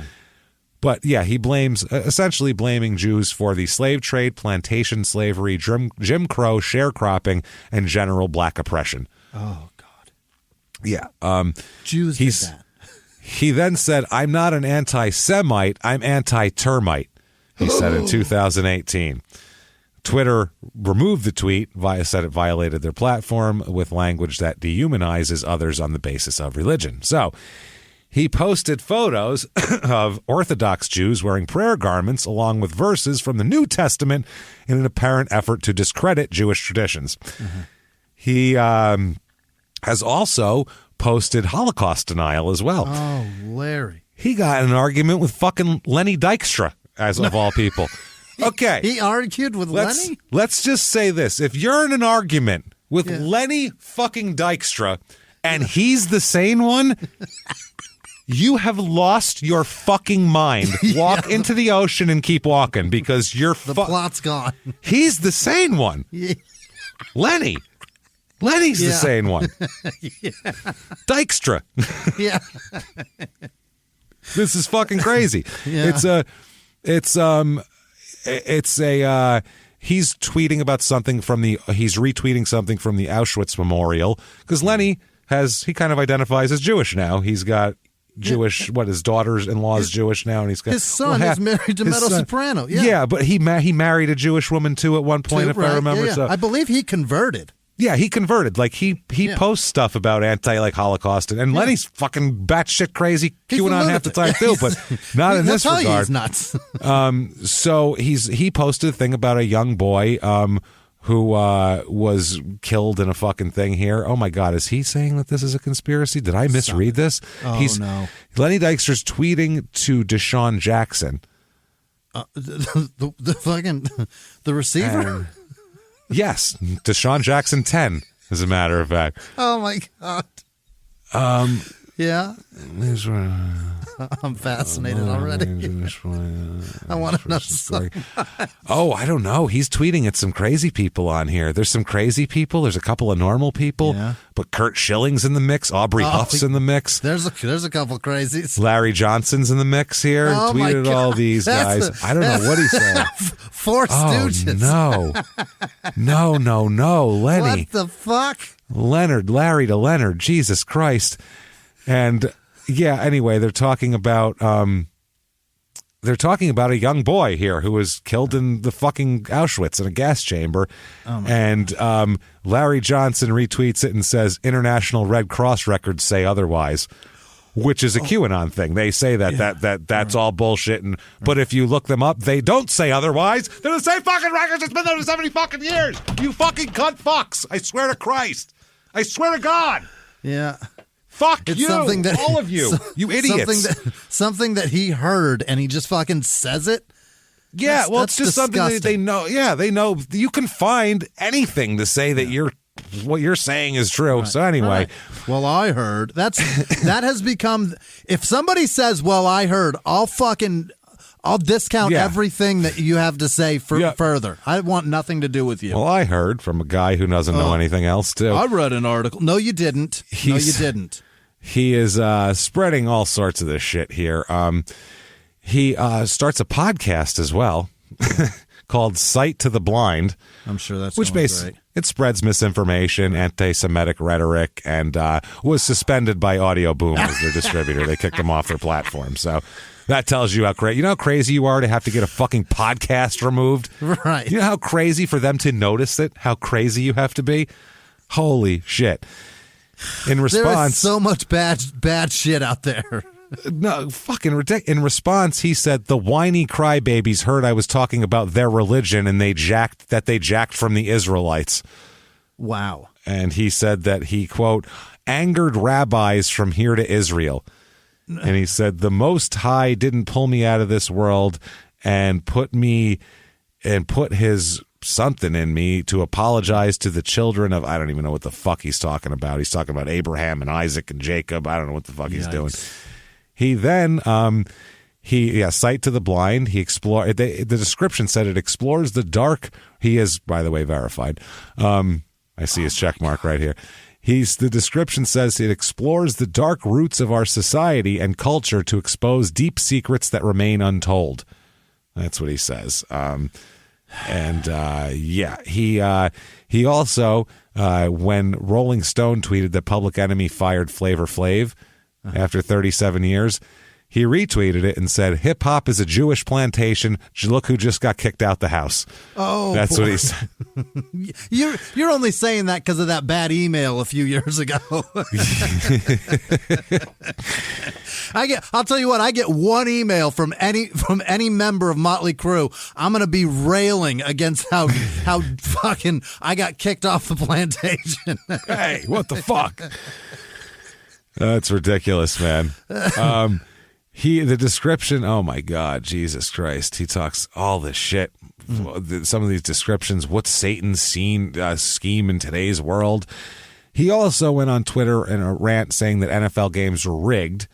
He tweeted at the end of every game, this has been a presentation of the NFL. In other words, it's all rigged. So they're telling you, but they want to tell you in a code language because they're like, we want to fool everybody, screw the world and screw people out of billions of dollars. But we should probably give them a little wink and a nod to it just in case someone real smart figures it out. If they sue us, we can say, well, fucks. It was a presentation. Wow. What fucking, so he said, this has been a presentation, and it's all capital letters with dashes between each word. Kept getting called crazy, so it's apparent you sheeple accept the reality in which you are presented. That's what he says. Oh, God. Everything's Truman Show, Larry. Yep. He continued, a lot of people say this, what makes me a controlled op? From what I know, I've been called a lot of anti and phobia labels on social media and never once apologized for it. You're not talking to Nick Cannon, boy. And then he said, Satan's not after your talent, he's after your influence. And then he accused the NBA and NFL of having an, quote, effeminate agenda. Yeah, go on. This is a theory. Wow. There is an effeminate, I'll just read the tweet. Quote, there is an effeminate agenda going on amongst the NBA and NFL elite peddled by high-ranking Masons/handlers to indoctrinate the heterosexual sports world without them knowing for the buying power of the LGBTQ community. But we not ready to have that conversation yet. Okay, no, because it's fucking crazy. That's why we're not going to have it. You dumb fuck. You can't just say crazy shit and go, don't know why no one's talking about that. Because we don't need to. Because it's fucking crazy. He must be talking about Russell Westbrook's clothes at pressers. He's just talking about Cam Newton, and that's it. Yeah. Cam Newton's douchey shirt. He says, this is what he says, NBA, the Vogue fashion show you get now, from the team bus car to the locker room. Most of the outfits you think are for 16-year-old boys, not 6'6", 30-plus-year-old men. That's what he's saying. The softening of their play. Everyone's a three, but they're doing it to get better pussy. That's what you don't understand. Higher class of pussy. It's different. He said there's softening of play. Everyone's a three-point shooter. Well, that's just a fucking opening in the game. Everyone was a three-point shooter in the ABA, too, in the 70s. I mean, they were fucking It's also cornholing each other. strategy. No. 2 trips down the floor, 2 3-pointers means the other team has to go 3 trips down the floor with 2-pointers. It's That's just what analytics. It That's dummy. all. Yeah. Analytics. It's just math. It's He math. said- You can't handle it because your fucking brain's tiger stripe. Bengal stripe. Noticeable weight loss to fit the feminine archetype. Or they started testing for steroids, I think, was part of it, too. And all those guys, look at the guys from like 2002. They were all on fucking massive amounts of steroids. But it's also then he says, it's also a strategy with the NBA to get the gangster look out of the league because of the fucking malice at the palace. That was the whole point of the whole dress code was because he's talking about weight loss now. He's saying to fit the feminine. That's just the game. It's a running game now. So you can't beat fucking Anthony Mason. You don't run as well. So that's why Oliver Miller was the last person down the floor. Every time. NFL now, his opinion. Michael Samms was the gauge to see where society was at. Then he says planned. In quotes there, or in parentheses. Commercial, 2 aggressive men having a powder blue pink cupcake business on a commercial for the NFL. Okay. Feminine behavior over little things like helmets. Little things like helmets that protect your fucking head. Right. Yeah. Same fashion show to locker room using only receivers, QBs, DBs. Because, they don't weigh 340 pounds, so their outfits look better on them. They've got an unbelievable physique. Then he said, nothing said I hate gays. My understanding goes far beyond flesh, but an agenda that's really to go after the homophobic sports fan who had an uproar when 2 men kissed. I could care less about the flesh. I'm noticing a playbook used on the masses. Okay. He's one of those guys. He also brainwashed into thinking that being gay is okay. Is that what he said? Yeah, he also that's what it is. Yeah, that's their whole goal. He also said that Colin Kaepernick is a sellout, saying a true civil rights leader like MLK would have fought the NFL to the bitter end instead of taking settlement money from the oppressor. He said that Kaepernick's whole movement against the NFL was a waste of time because the settlement deal he signed corrupted and diluted the message.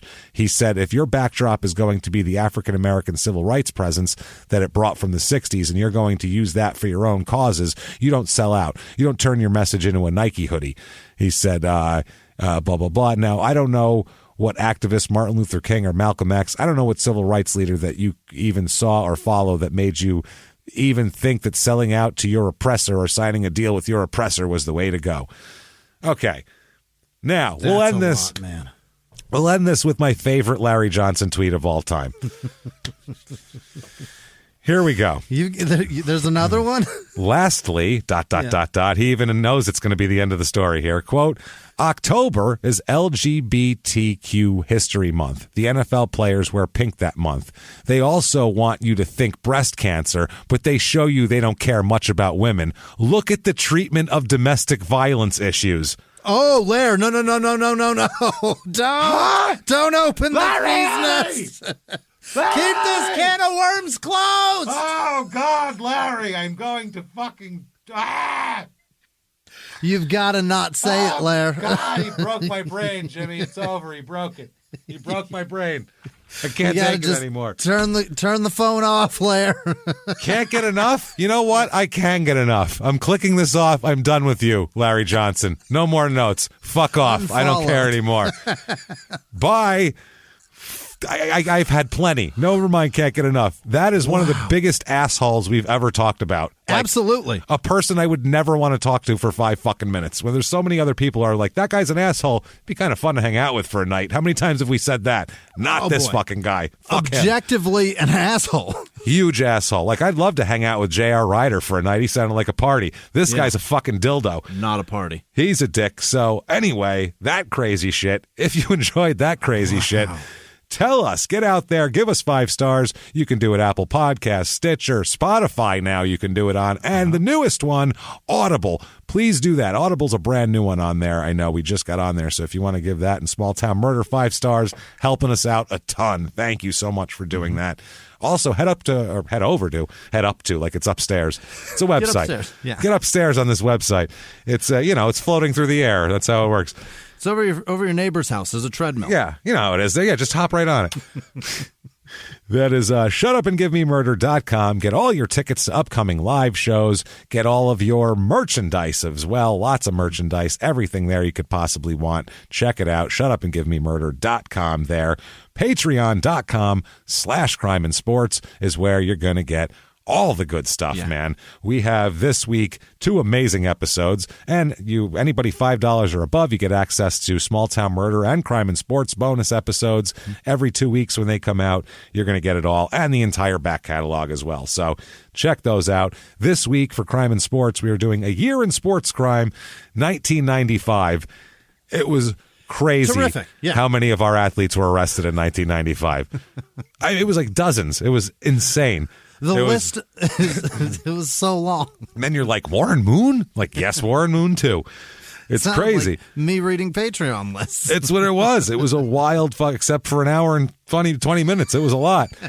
And then for Small Town Murders, which of course you have access to, we talked about the murder investigation of John Benet Ramsey and what the hell happened. We kind of avoided the whole murder itself. And just in terms of what the fuck happened, how was a ransom note written on a pad that was in the house with a pen that was in Patsy's cup, multiple takes at it and everything else, but and in her handwriting, but she didn't have anything to do with it. But then there's so much there. And we unpack that ransom note like nothing you think you know about John Benet. You don't.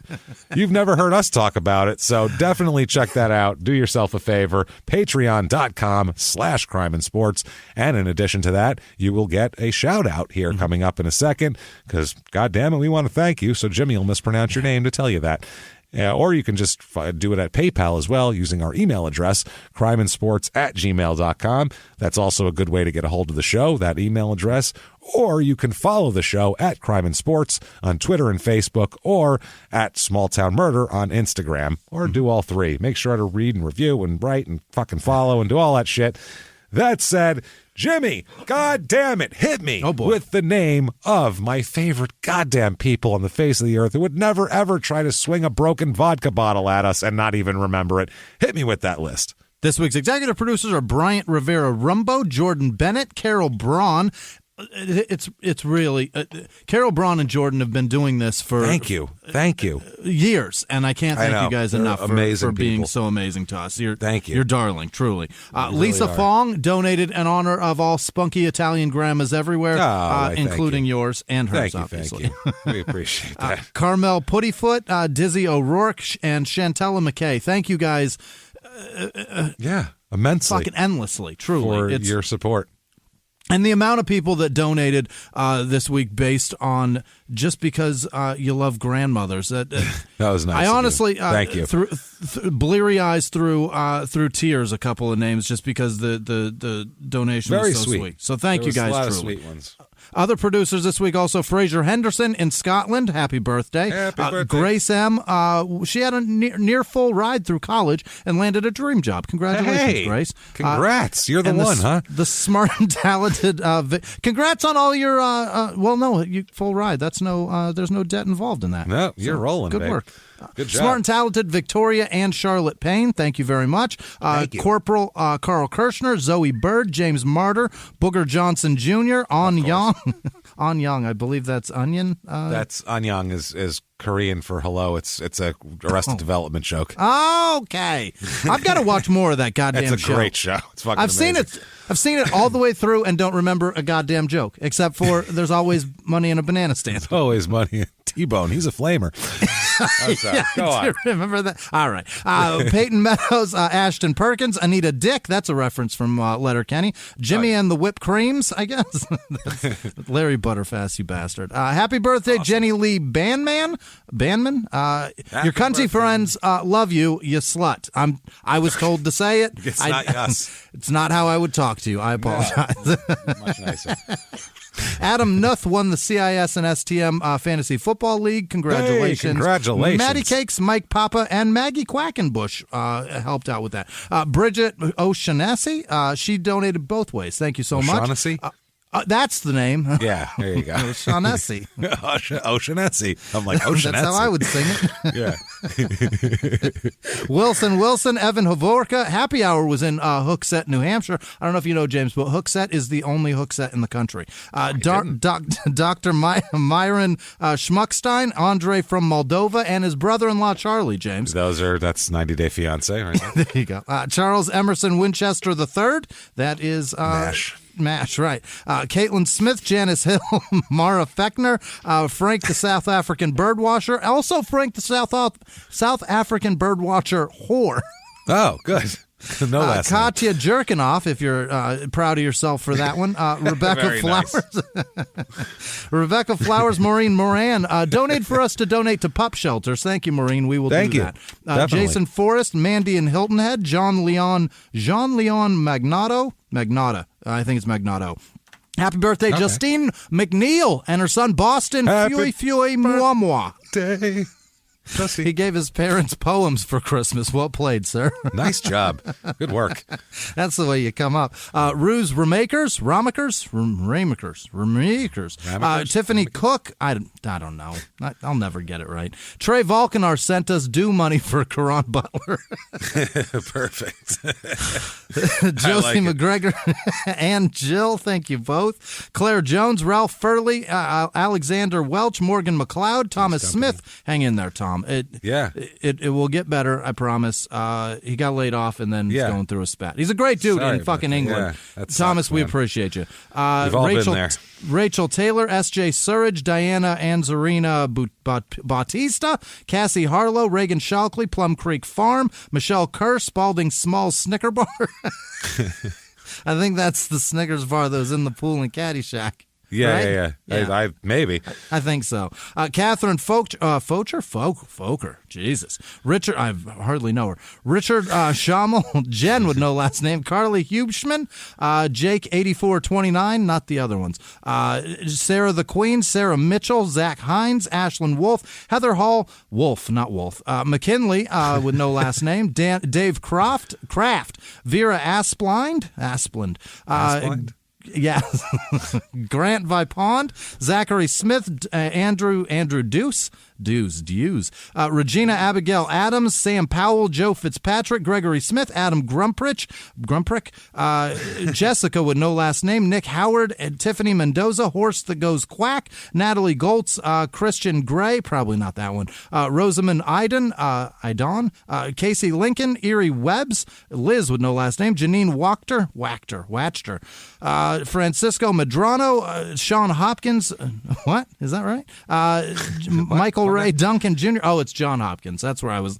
That sounds familiar. Mallory Harding, Riley McCaffrey. My brain goes in a lot of directions, James. Emma Calder. It's very lost. Maggie M. Sarah with no last name. Melissa Jensen. Princess Weeks. Caleb Fessel. Jimmy Floyd. William Edwards. Jen Rizzo. Shelby Epic. Pitch. James Lekow.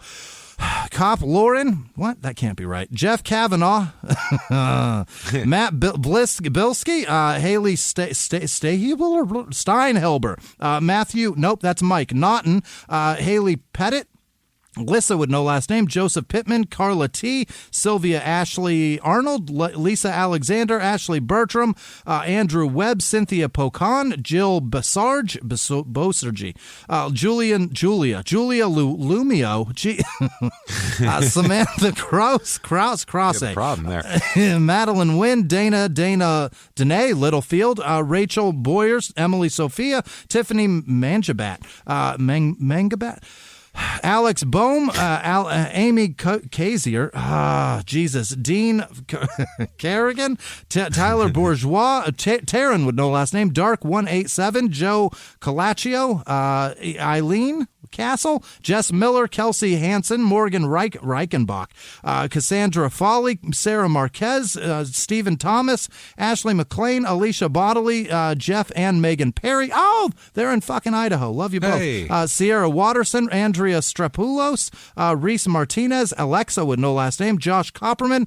Cooperman, Jennifer Lowe, Alyssa Zach, Jamie Holes, Marie Rucker, Azra Kennedy, Christy Lee Hoare, that's real, Halston Reed, Zach Onion, Josie DiBiase, I fucking hope so, Sandy with no last name, Tony P., Michael with no last name, Amy Rhodes, Xander Avery, Amanda Hurt, Matthew Schrack, Chuck Martin, Carly Baumgartner, Heather Weir, Christine Mann, Chris Collier, Tanner Terry, Lottie Ridgers, Elizabeth Alcott, Laura Anderson, Megan Jackson, Jude Bordelon, Kelly Whittingham. Fuck. That one broke me. Richard Brockman, Sean Stimpert, Doyle Massey, Jennifer Lowe, Jay Rad, Stephanie Vaught, Evan with no last name, Yifan Zhang, Bryant Tito Rivera, Lawful G, David Willingham, Chris Parker, Glenn Prosser, Aaron Roberts, B. Sizzle, Seth Sampson, Kyle James, Catherine Case, Leah Heeger, Candace Madden. Damn it. Jennifer Beatles, Rhina Kibler, Greg Paquette, Brooke Fail. She fails a lot, evidently. No, poor Brooke. Me too.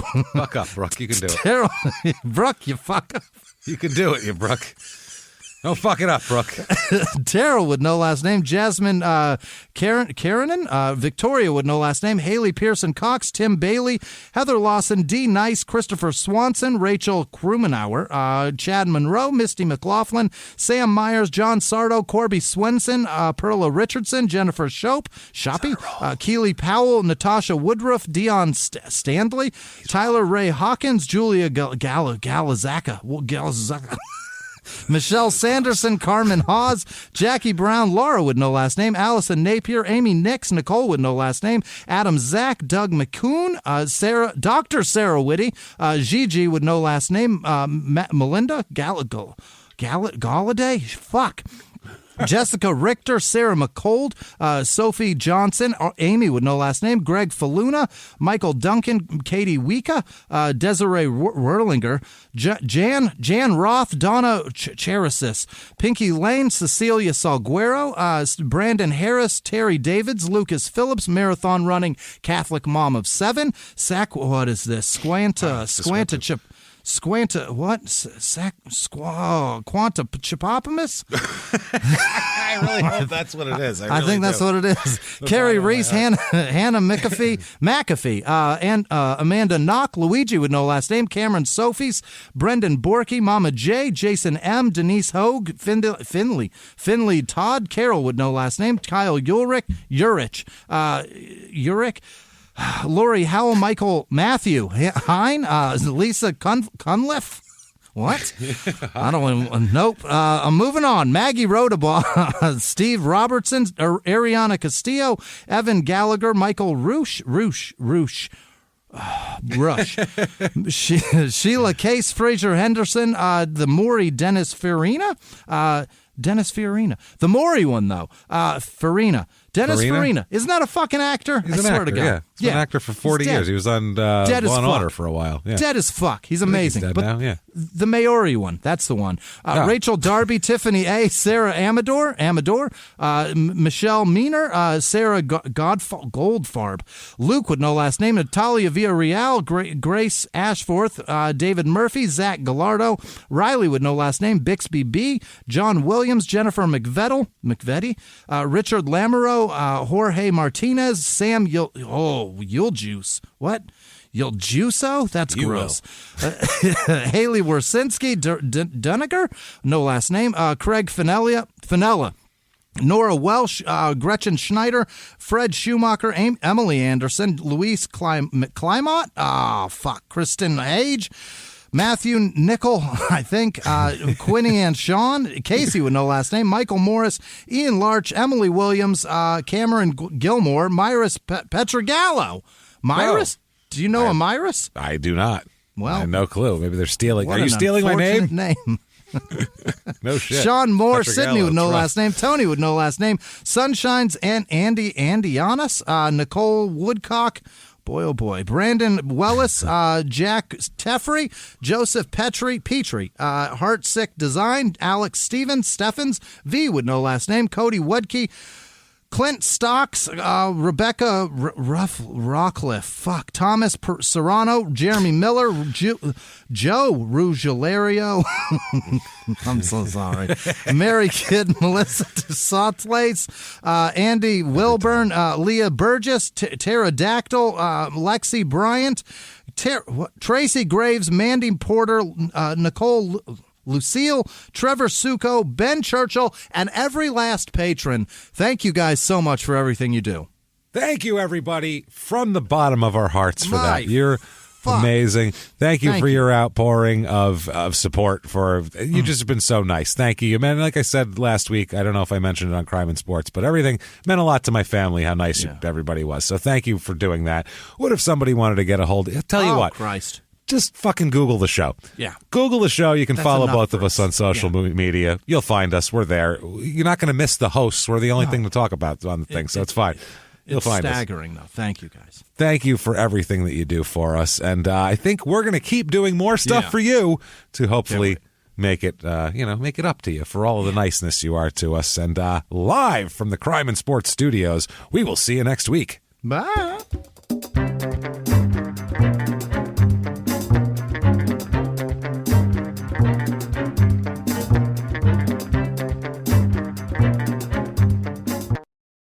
If you like Crime and Sports, you can listen early and ad-free now by joining Wondery Plus in the Wondery app or on Apple Podcasts. Prime members can listen early and ad-free on Amazon Music. Before you go, tell us about yourself by filling out a short survey at Wondery.com/survey. A few miles from the glass spires of Midtown Atlanta lies the South River Forest. In 2021 and 2022, the woods became a home to activists from all over the country who gathered to stop the nearby construction of a massive new police training facility, nicknamed Cop City. At approximately 9 o'clock this morning, as law enforcement was moving through various sectors of the property, an individual, without warning, shot a Georgia State Patrol trooper. This is We Came to the Forest, a story about resistance. The abolitionist mission isn't done until every prison is empty and shut down. Love and fellowship. It was probably the happiest I've ever been in my life. And the lengths we'll go to protect the things we hold closest to our hearts. Follow We Came to the Forest on the Wondery app or wherever you get your podcasts. You can binge all episodes of We Came to the Forest early and ad-free right now by joining Wondery Plus.